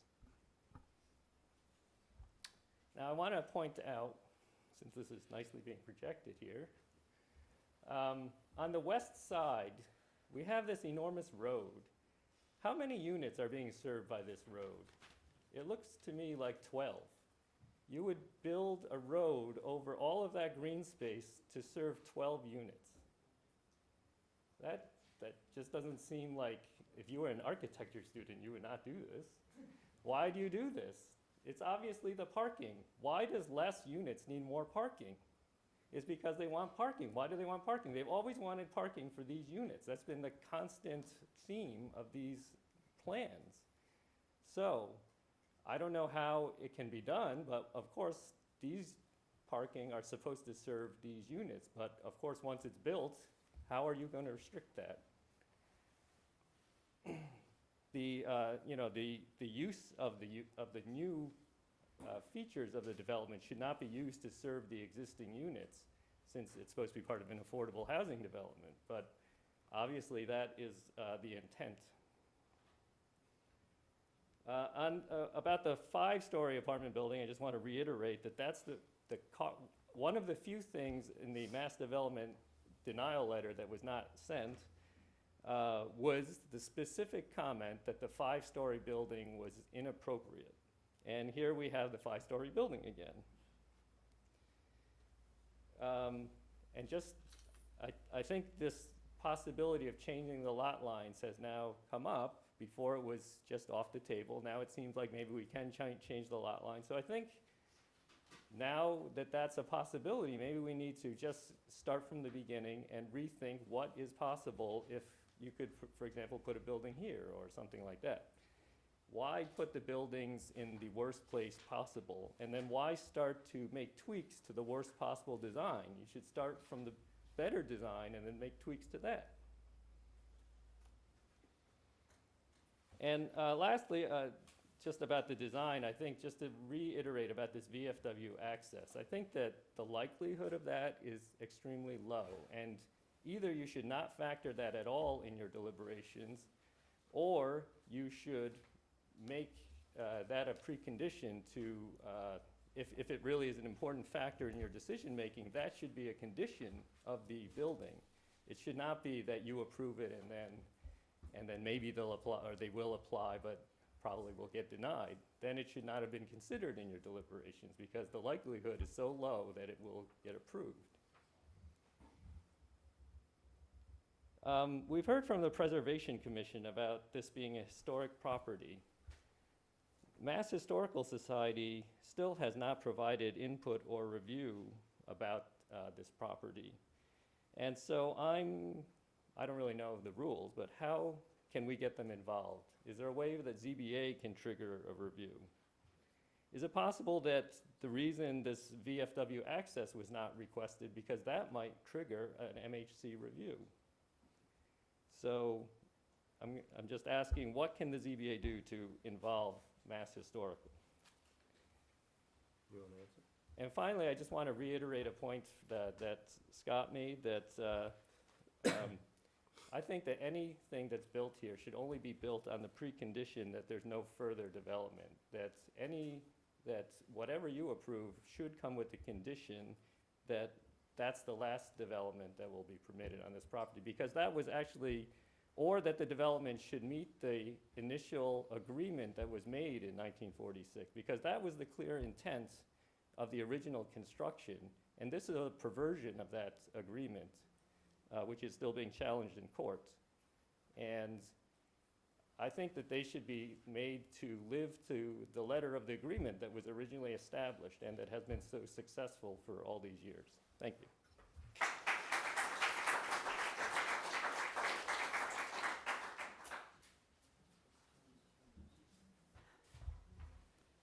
Hi, Elisa Jonas, Precinct 16, town meeting member. I'm also kind of all over the place, and I've heard a lot of things that other people have said that I would have said. I also somewhat want to echo Irene, but say it somewhat differently. I feel very demoralized. I feel that there is an unequal balance between the public and a developer when it comes to the town and when it comes to the state. There are so many conflicts. We have the former chair of the selectmen who represents the developer. We have someone on the Mass Development who is in the same law firm as Chestnut Hill Realty. We have, I'm blanking out, and I feel like there's a level of respect that is given a developer and it is not given to the public. When there are people in the public that misbehave in front of a board, I have seen the board scold them. We have a situation here with the lot lines that people have brought up over and over again. There was the planning board and the zoning board of appeals, both of whom asked the developer, why don't you place this development in a better location? And to both the planning board and to you, the attorney for the developer said, we cannot change the lot lines. This is our 40B. And now, in their new proposal, as everyone knows, they have changed the lot lines. Suddenly they have something in the middle of their units. Why haven't you brought that up? Why haven't you questioned them? Why haven't you said, wait a second, you said this and now you're saying this? Either legally you can do one thing or another. And we sit here and we're just flabbergasted that over and over again a developer can make misrepresentations and they are not questioned by the officials who they are dealing with. And it's very discouraging.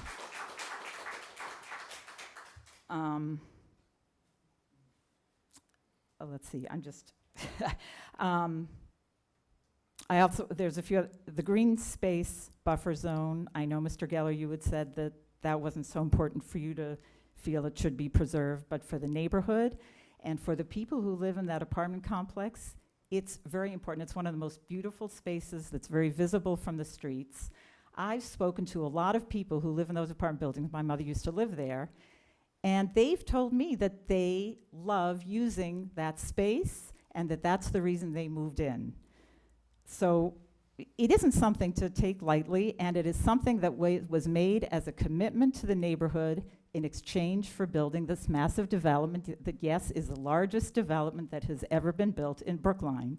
So I don't understand why this buffer zone is not taken seriously when even the 40B regulations say green belt buffer zones are acceptable if you read the regs. So, and that's why it was denied before it was approved.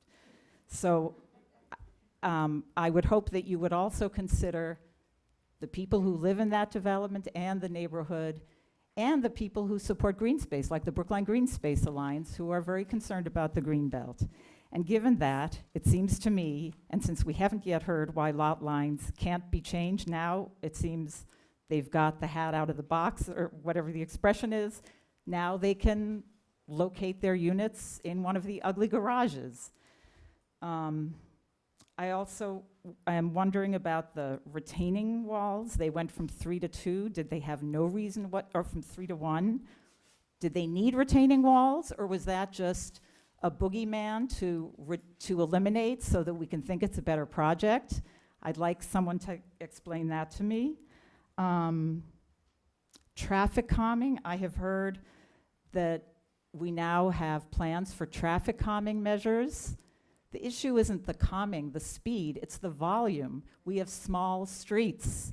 The increase in traffic based on CHR's own consultants is that it goes up by 80%. Is that appropriate? It doesn't matter whether they're going 5 miles an hour or 50.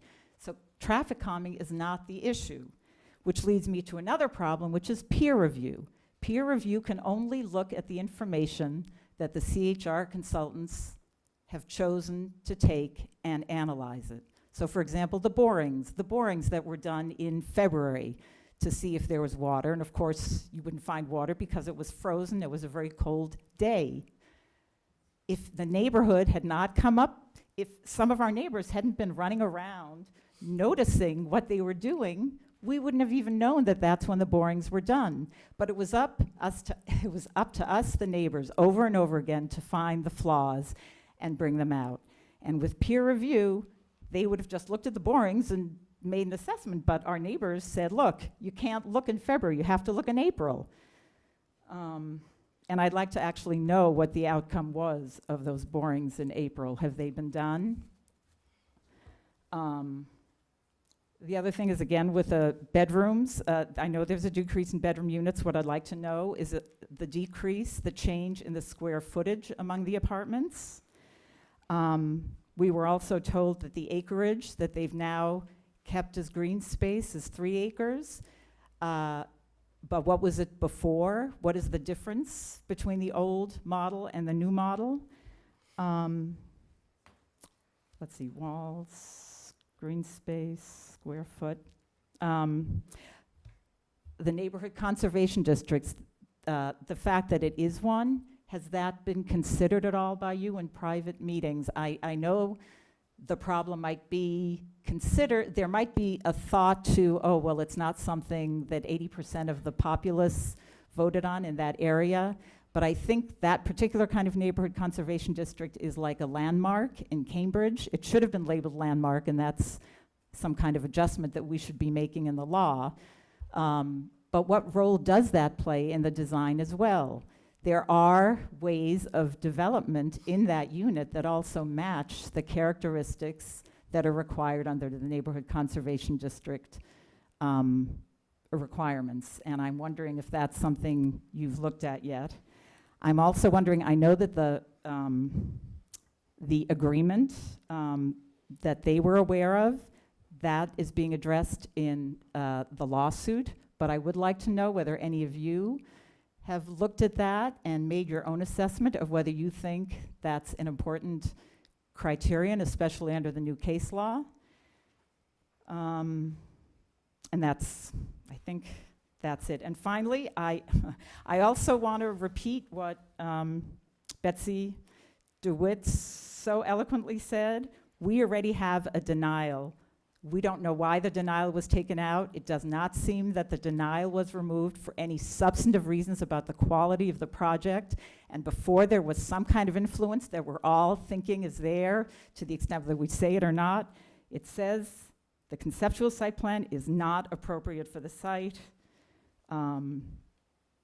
due to the elimination by the project of the existing greenbelt buffer between the current Hancock Village residents and the abutting single-family neighborhood homes. The proposed project contains inadequate setbacks. The massing of the proposed 5-story building is generally inappropriate.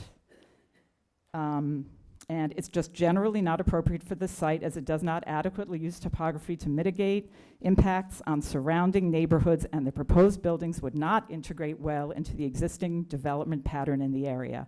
It's about as clear as you can get. Doesn't seem like there has to be a big struggle on that issue. Thank you very much.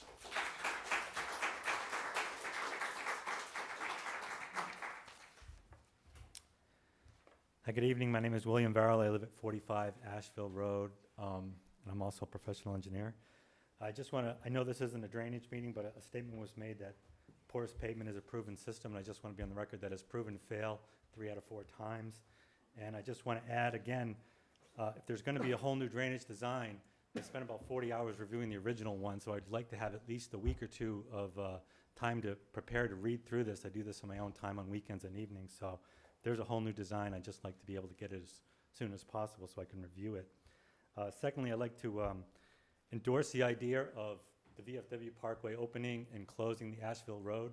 I think one of the things we learned from the traffic study was that traffic on Asheville Road was going to increase by 60%, so if they have access to the VFW Parkway, which the traffic engineer said had a unlimited supply in his words or something, this tiny project wouldn't impact it at all, then they should take advantage of that unlimited supply and close us Asheville, because it was never really permanent in the first place, so I don't even know why it's there.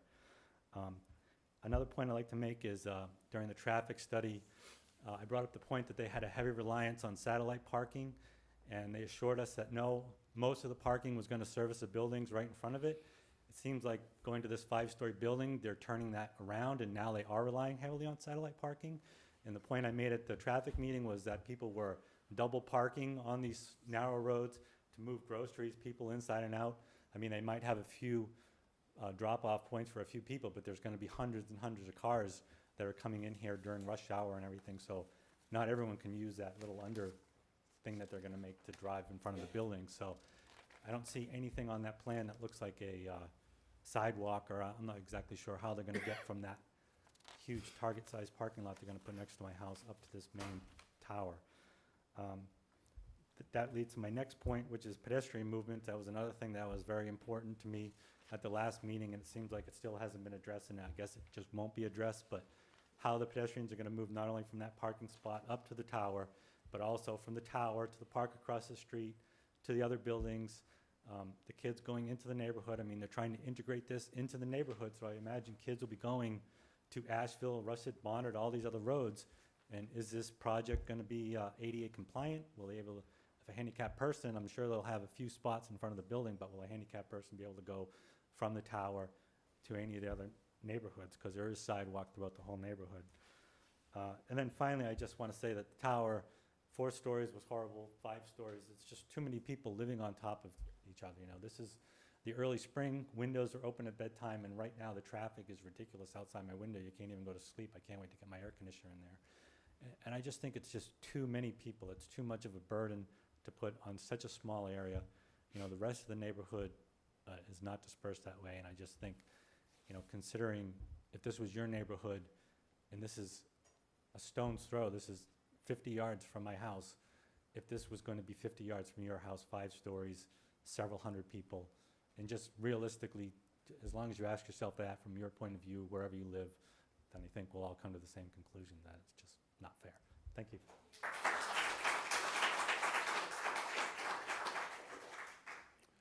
Good evening.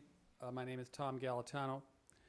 I'm a town meeting member from Precinct 16. I live at 146 Bonad Road, where I've lived for 20 years. And I'm an attorney in Boston. I won't repeat the comments that have been already made. There have been so many eloquent comments made tonight, and I agree with all of the comments about the continued objectionable nature of this development. When I heard earlier this week that there was a revised plan that would be presented tonight, my initial thought was that the developer finally had heard your concerns, heard the concerns of other commissions and boards in town, and heard the neighbors' concerns, and we're going to come back with something that would not involve large amounts of building in the green space, in the green belt, and would scale back the proposed apartment building. So you can imagine my surprise and my shock and frankly discouragement tonight to see this. We have still the entire green belt being built over. The increasing of the apartment building from 4 stories to 5 and really 7 is the equivalent, frankly, of a poke in the eye with a sharp stick. It's frankly unthinkable to me, given that exact proposal had been rejected back in February of 2013 by Mass Development. It's a mystery, I think, to all of us. 2 comments I want to make specifically. One, it's difficult enough as it is. Now, I'm not a transportation expert, but I do know a little bit about state permitting, and it's difficult enough as it is to get a curb cut and a road approved to a state road, such as the VFW Parkway. I want to remind everybody that what the developer is proposing here is not a road. They're proposing a driveway. And the notion that the state's going to approve a curb cut to a driveway is, I think, quite ridiculous. The odds are that that's going nowhere. So we're going to have access through Asheville Road, which presents its own set of problems. And lastly, I know that you're not under no obligation to take questions and answer questions from the community tonight, but speaking for myself, and I think for pretty much everybody else here, it would be helpful to us if you could at least describe to us the process that the ZBA would go through in terms of testing the developer's theory about what is an allowable height for the apartment complex, as compared to what you heard earlier tonight from Dr. Abner, Tony Abner, who was one of the earlier speakers. Again, I know you're under no obligation to respond necessarily, but it would be extremely helpful to the neighbors if you might address that tonight. Thank you. Thank you.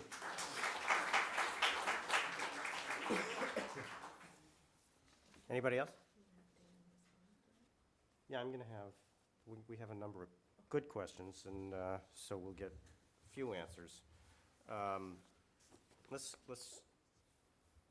in no particular order, let's start with the notion, first of all, that the boundary lines of the ground lease parcels has changed. Have the lot lines changed? And if they have changed, what allows you to do this, and what it prevents you from expanding them in any other fashion and incorporating other land in and moving buildings elsewhere? The lot lines have changed. The lot lines have changed in a manner that do not render the remainder lot non-conforming. And in fact, that is the restriction for moving them, in this case, dramatically, as it would render the existing or the remaining lot non-conforming. Okay, do you have a diagram of what, can you explain to us exactly how it has changed and go into greater detail about the issue with expanding the lot line otherwise? So I understand that you've got potential problems of creating nonconformities for other existing structures as well as infectious invalidity issues. Could you go into that a little bit? Well, I'll try. The one place has been pointed out by a number of people that there was a change in the lot line is right here. The conformance in that area to ensure that the existing buildings stay in conformance with that we don't make them any more non-conforming. The setback, which is something that we, in the working sessions and discussions with the building commissioner, we really worked hard to figure out, was there any leverage or play in those locations. So the line that goes around each one of these buildings is either a side or a rear setback. And there was a lot of discussion about which is what and how that's worked. And we're still discussing that to make sure that the building inspector is in the same place that we are. But we think that that there was room in this location here to move that line slightly so that we were able to get a building in this one area where there's a wider width between these two buildings. And we still have the setback, so the new lease lot line will go right up to that setback line in the corners of this building and the corner of that building. And as you look at each one of these spaces, that's the real constraining point for the nonconformance. And as we get down in this area, it's also the same thing. We end up with 30 feet on this side, 30 feet on this side. I think there's a different dimension here because it's a side setback, although that's where we took the buildings out, so it became less of an issue. So as you look at the rest of the site, there was mention of things like removing the parking structures and putting in buildings. Well, if you remove the parking structures, then you're removing parking. The parking is currently non-conforming. You're making that more non-conforming. So those are the constraints that we kept pushing in and out against as we worked to try to make a 40B lease lot that was consistent with what we were allowed to do. Does that get there? I understand how you get there. I feel like I need to ask the building commissioner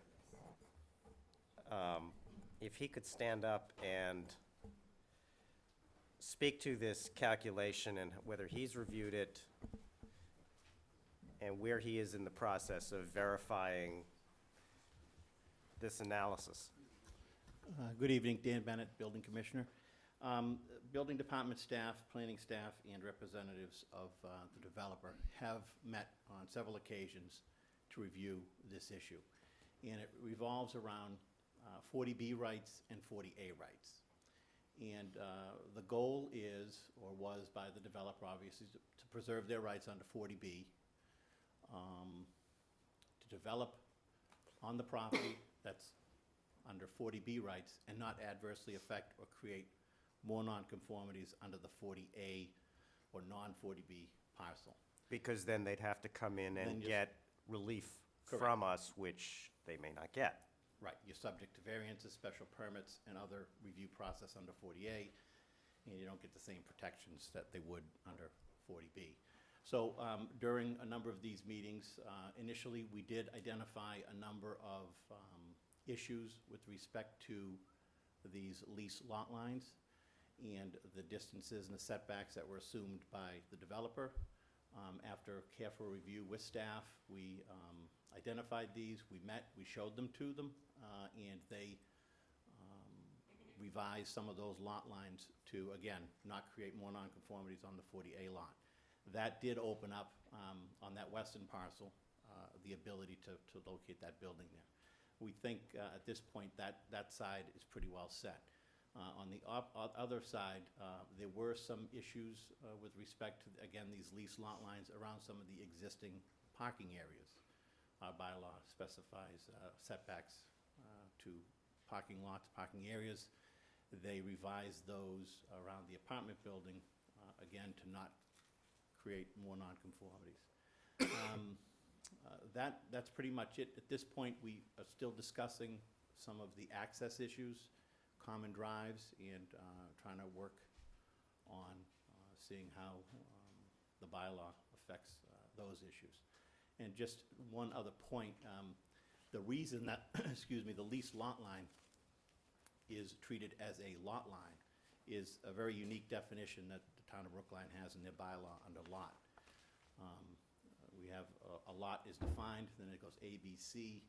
C talks about a piece of land that's under a 99-year lease with at least 50 years remaining. That would constitute a lot, and in our mind, that then creates lot lines. So that's why we have enforced zoning on these lease lot lines as their regular lot lines for zoning purposes. Okay. Does that help? Thank you. Can I ask a question? Yeah. I wanted to ask you your opinion on the building height issue. We really haven't looked at that because it's kind of, has still been a moving target. We identified that early on in the process, that we felt that the original application, that we felt that a waiver was necessary, that they originally gave an opinion that they met the height requirement. We felt that they did not, initially looking at it very quickly, and based on that, they came in with a waiver request. We have not run numbers or looked at what the difference is between what the zoning bylaw allows and what the applicant is proposing. We could certainly do that and report back to the board. Yeah, just to touch on that for a moment. My understanding is that the applicant is not asking us, you know, they're not looking to come in under the notion that they meet the height requirement. They've asked for a variance. No, I understand that, and that's what, I want the audience to understand that too. Okay. That the request under 40B is to allow things that are not conforming. That's part of the process. Right. Yeah, if the board would like an answer to how non-conforming it's going to be, we could work on that and let you know. Other questions? I think, No, that was my question too, the height issue. So covered it. Thank you. Mr. Chairman, I think it's also important that the audience and the public know that the lot lines that we are discussing were created specifically, I believe, unless the developer clarifies that to contrary to my understanding, the lot lines were created so that you could justify a 40B application. And the fact that Chestnut Hill Realty or some other entity controls abutting property, which is all part of the Hancock Village development, is irrelevant within the context of the 40B application. Am I correct? I think so. Sounds like. Okay, thank you. Did I make myself clear? no. Did you? To some people I did, and to some people I didn't, but the point is that, again, This is a creature of statute. This application is born out of the statute, and that certain things were done by the developer so that it could qualify under the provisions of the statute, and that's why we're here. Yeah, okay. I was more focused on the notion that the reason they've created this shape a lot is because they don't want to impact the balance of their property. Exactly. Because This is to otherwise they'd be qualify this stuck with project for having- 40B Right. and not affect the 40A compliance with the rest of the So, property. as wonderful as the Gladstone proposal may be, the problem is you raise all sorts of other zoning issues. I could solve those. No doubt you could. Other questions we had, I think, Sam, we had a couple that you need to address? Let me take another stab at the, obviously I was on a model Go of for it. clarity. Okay. In terms of approaching mass development and what the applicant needs to do vis-à-vis mass development, it is clear they do have to notify mass development that there's been a change. And then, at that point, it is up to mass development, not up to the board, up to mass development to decide whether the change is substantial. And normally, they will defer review until either the comprehensive permit is granted or the parties are before the Housing Appeals Committee. If they determine it's substantial, either the applicant or the selectmen or the Board of Appeals could ask for an immediate determination. But at the end of the day, they have to have the approval of mass development, because if they don't, they go to the building inspector and say, okay, here are detailed plans.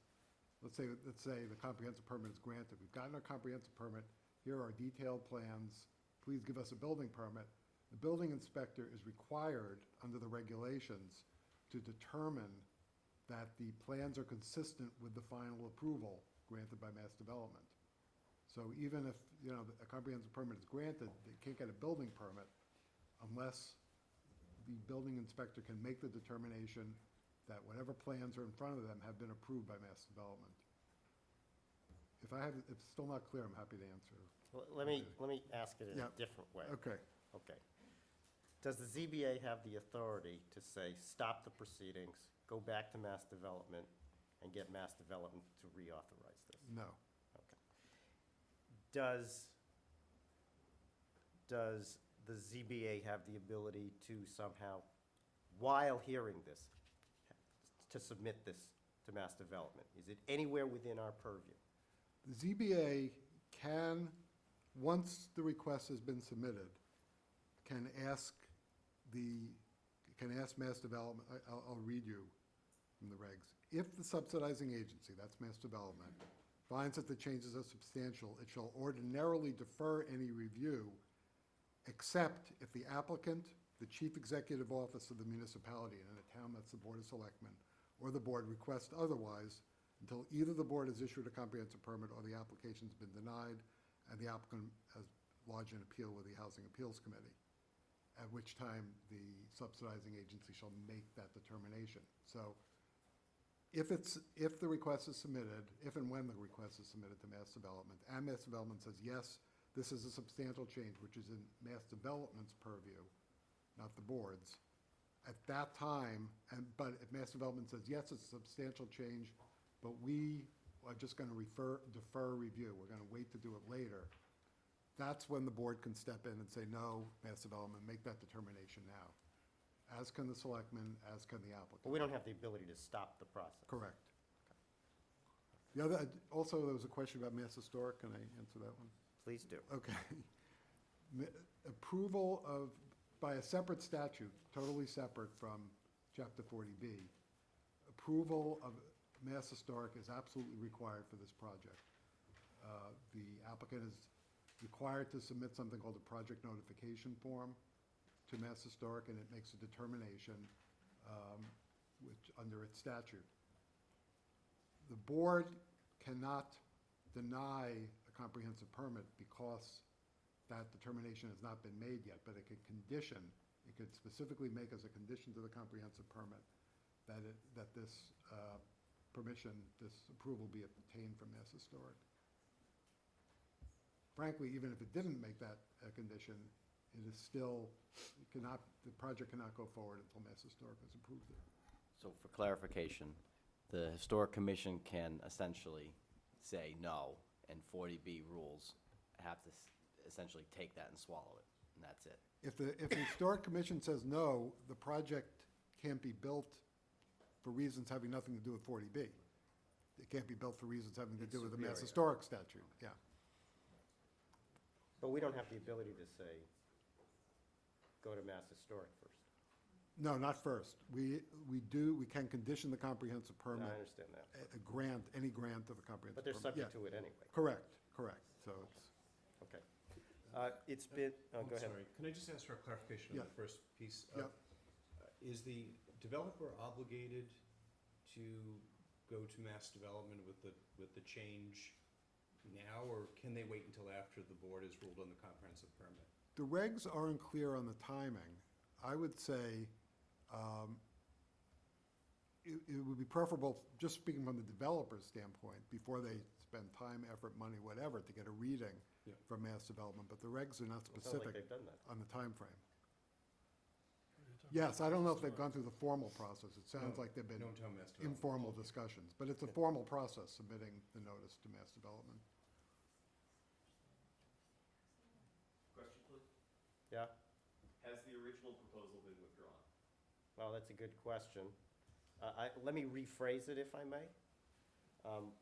Is this plan that you are submitting, the revised plan, is this now the official plan?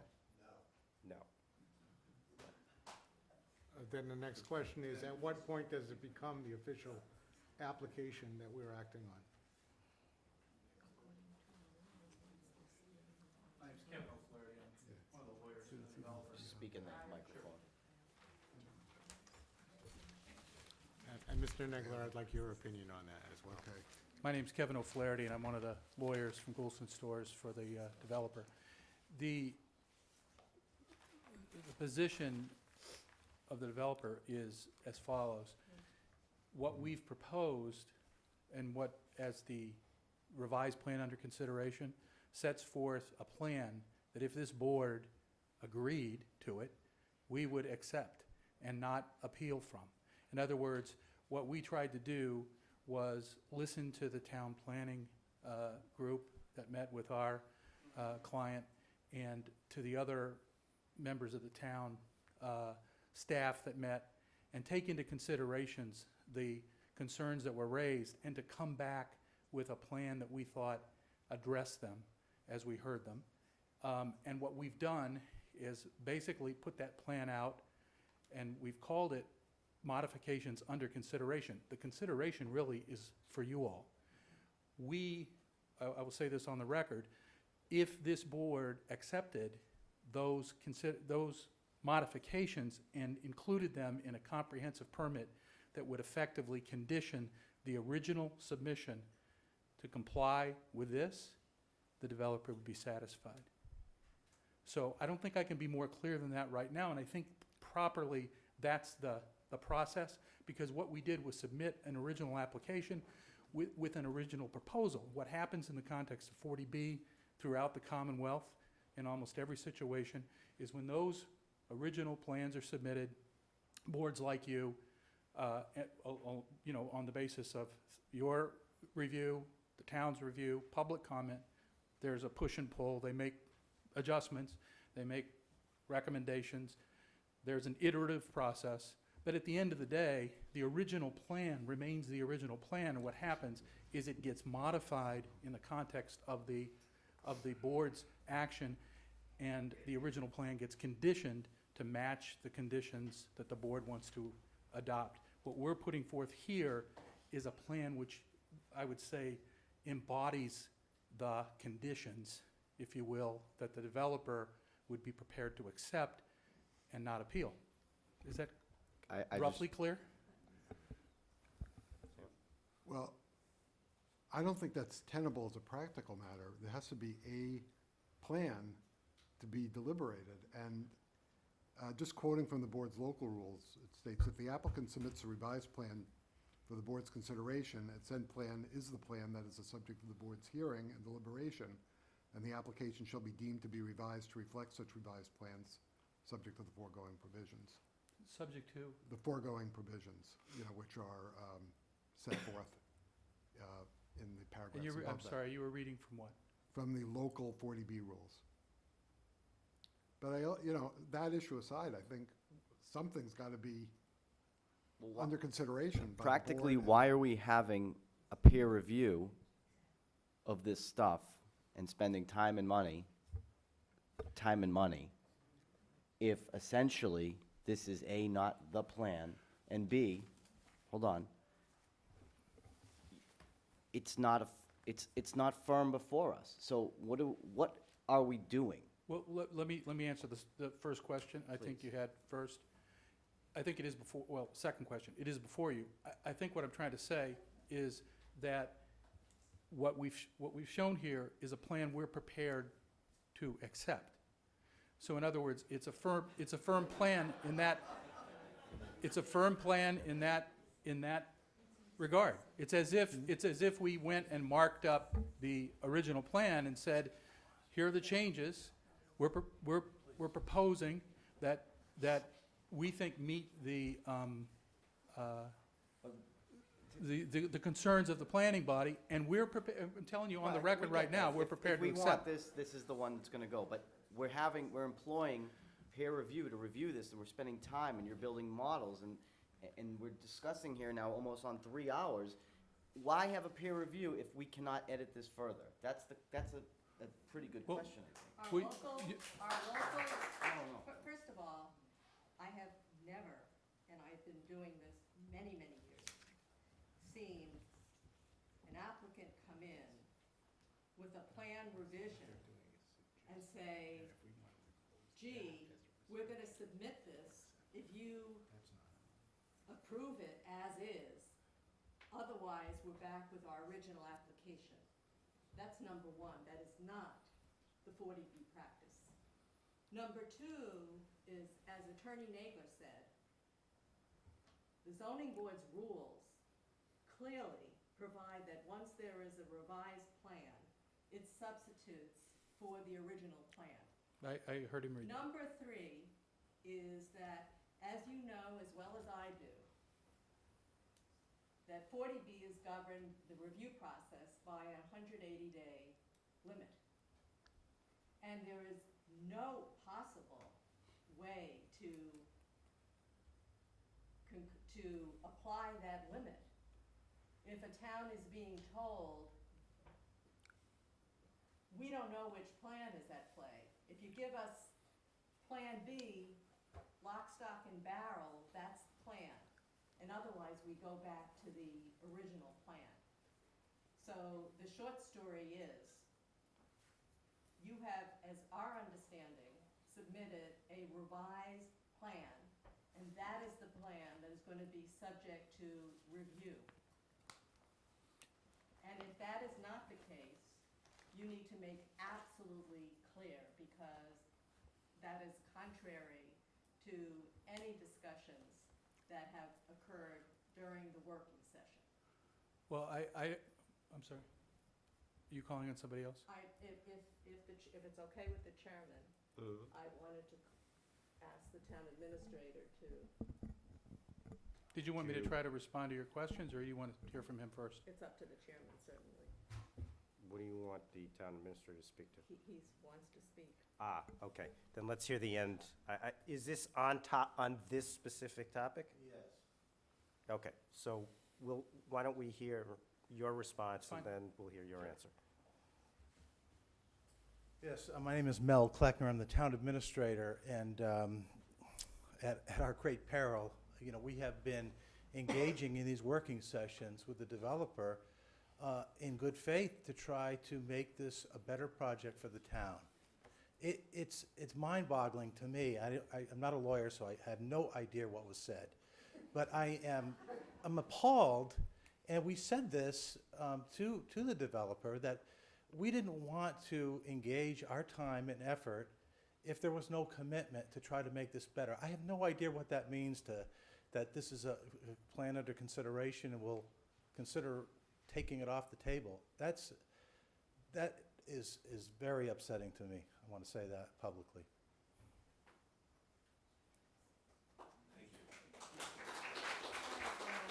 No, I'm sorry. I would like to give the, Show clarity.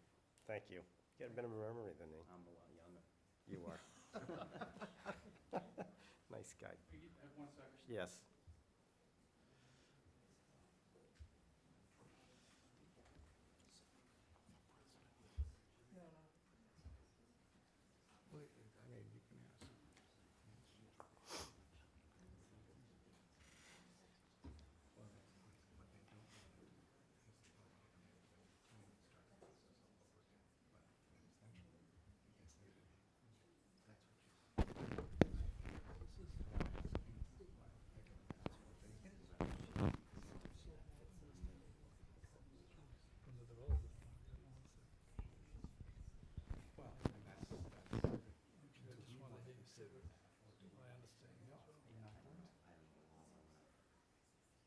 Well, while that's going on, Mr. Negler, It's a if hard I pass. understand what the developer is saying, I think the developer is saying to us that what he's put before us today is a set of conditions which he is asking us to impose and accept his project with those conditions, and not with any other conditions. So it's an alternate proposal. No, I disagree with that. Well, I don't read that into it.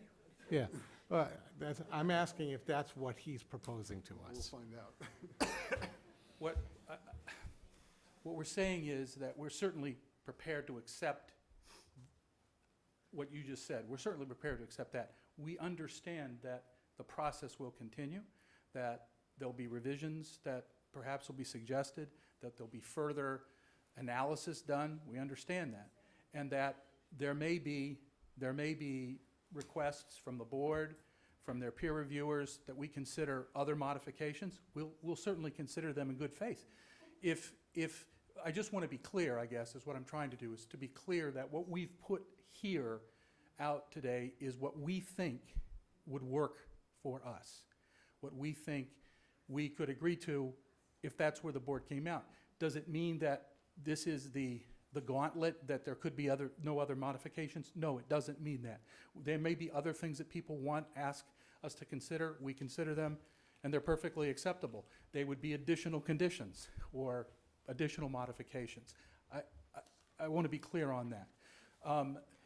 The other point, to get back to Ms. Netter and Attorney Nagler, sorry. I remember your first name.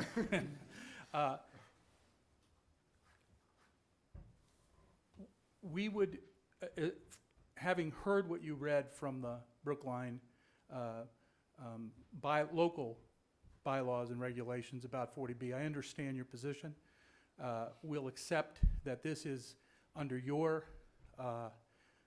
regulations, under your ordinance, a revised plan, or whatever the word was that was in the ordinance, I don't remember it, and that will go from here on the revised plan.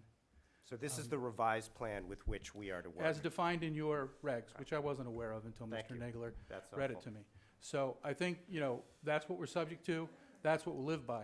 But I do want to be clear that what we think we've produced at this point, which we understand is going to be subject to review and the like, is a plan that we think, if that's the way it came out, we would certainly accept it, obviously, because now it's the plan we propose. So the application before the board is this plan that you Yes. submitted tonight? The other plan is inoperative? The other Okay. plan's been withdrawn. Okay. Yes. Correct, thank you. So, Mr. Negler, under those circumstances, does the plan that's before the board have to be submitted in total, like all of the other materials that we've considered? Is this the new plan? Do we need all of the materials submitted in support of it?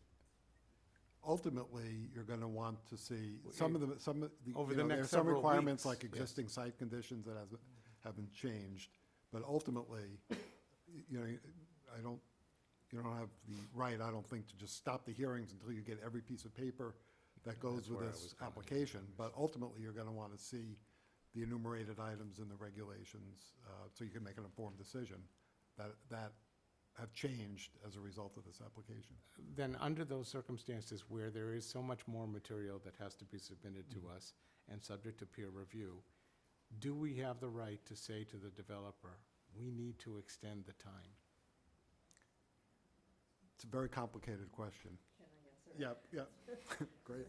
I believe, and my recommendation to staff, I hear what you're saying, and that's one of the things I wrote down, is we need to chart exactly, I mean, we can't predict exactly, but we have been working on this. Staff is constantly redoing it, but how many hearings are needed, exactly what, and council has been working on this as well, how much information is required, and put a chart together and see what's possible without having to rush you and with giving the public adequate time to consider the plan. And by the way, perhaps people didn't hear, but at the beginning, Chairman Geller had said, yes, you've just gotten this plan. However, at the next hearing, there'll be another opportunity to comment. And you will have opportunities to comment throughout this public hearing process. So you will have I believe you will have adequate time to review this plan and give your thoughtful input. So the short story is we'll look at it, come back to you and see. But yes, if we need more time, we will request it, and I'd be surprised that the applicant didn't grant it. Okay, thank you. Can I ask a question, please? Sure.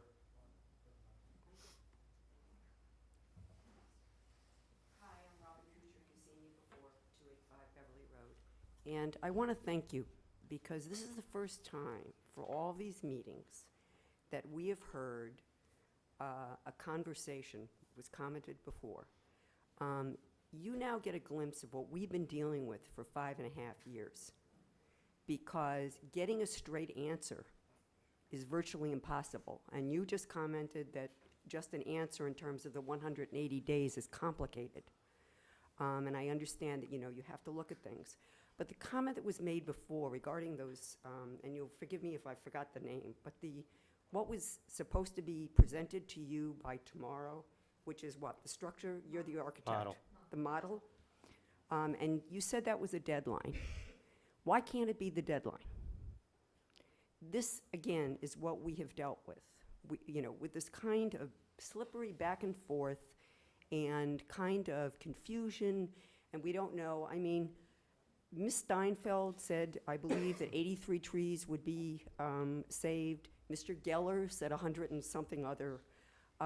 When asked about specifics in terms of how far back would things be moved, I didn't hear specific numbers. This is now the new plan.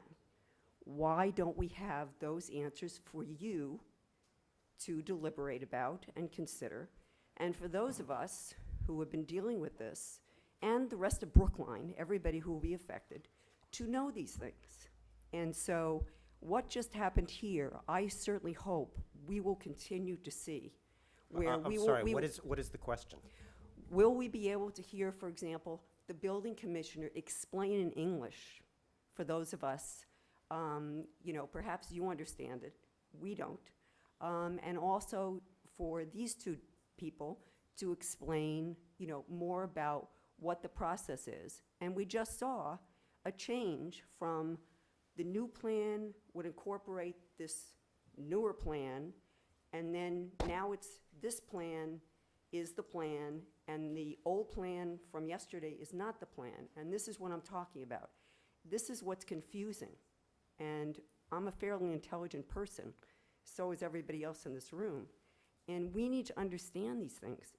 We can read a plan. I've read every plan for 5 years. Do I understand all of it? No, and you'll excuse me. But this is what we've been looking for. Please give us more of it. Thank you. Thank you.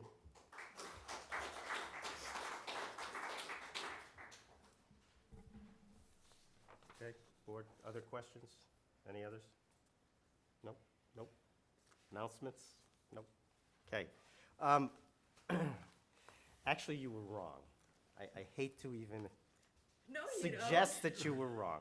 I did not mention that at the next hearing, which is on the 19th, we will hear the preliminary review from peer review on urban design, however you want to phrase that term, Mr. Hussey, I don't want to get taken down by you. And after the preliminary report by our peer reviewer, the public will have an opportunity to provide comment on that preliminary report. I didn't. Excuse me. Okay. I knew it was your thinking. It was my thinking. The hearing after that hearing, which is July 10th, that was good, which is July 10th, we are tentatively thinking now that that will be the revisitation of stormwater. Is that still correct? We're actually thinking that it will be the final report We think, of the urban design plan. assuming he's far enough along, it'll be the final report of urban design, depending on time constraints, any stormwater, or we're just gonna push that off 1 week, or whatever the next hearing is? Pushing it off, okay. Okay, so we're hoping to get urban design in both preliminarily on the 19th and then final on July the 10th, and then move on to the revisitation on stormwater. And again, when we hear stormwater, the public will have an opportunity to speak at that point, based on the reports that we get.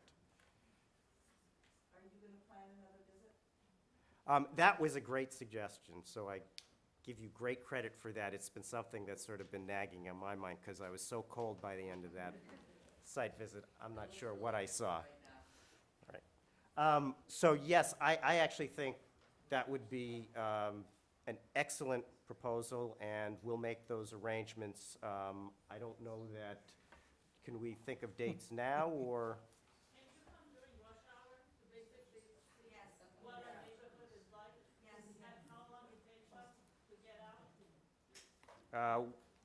Wasn't the last one during rush hour?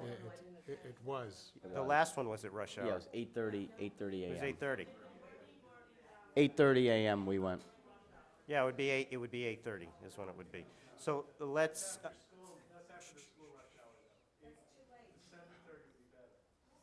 For who? Plan it for 7:30, you'll get there by 8. 30. So at some point you will agree on the date.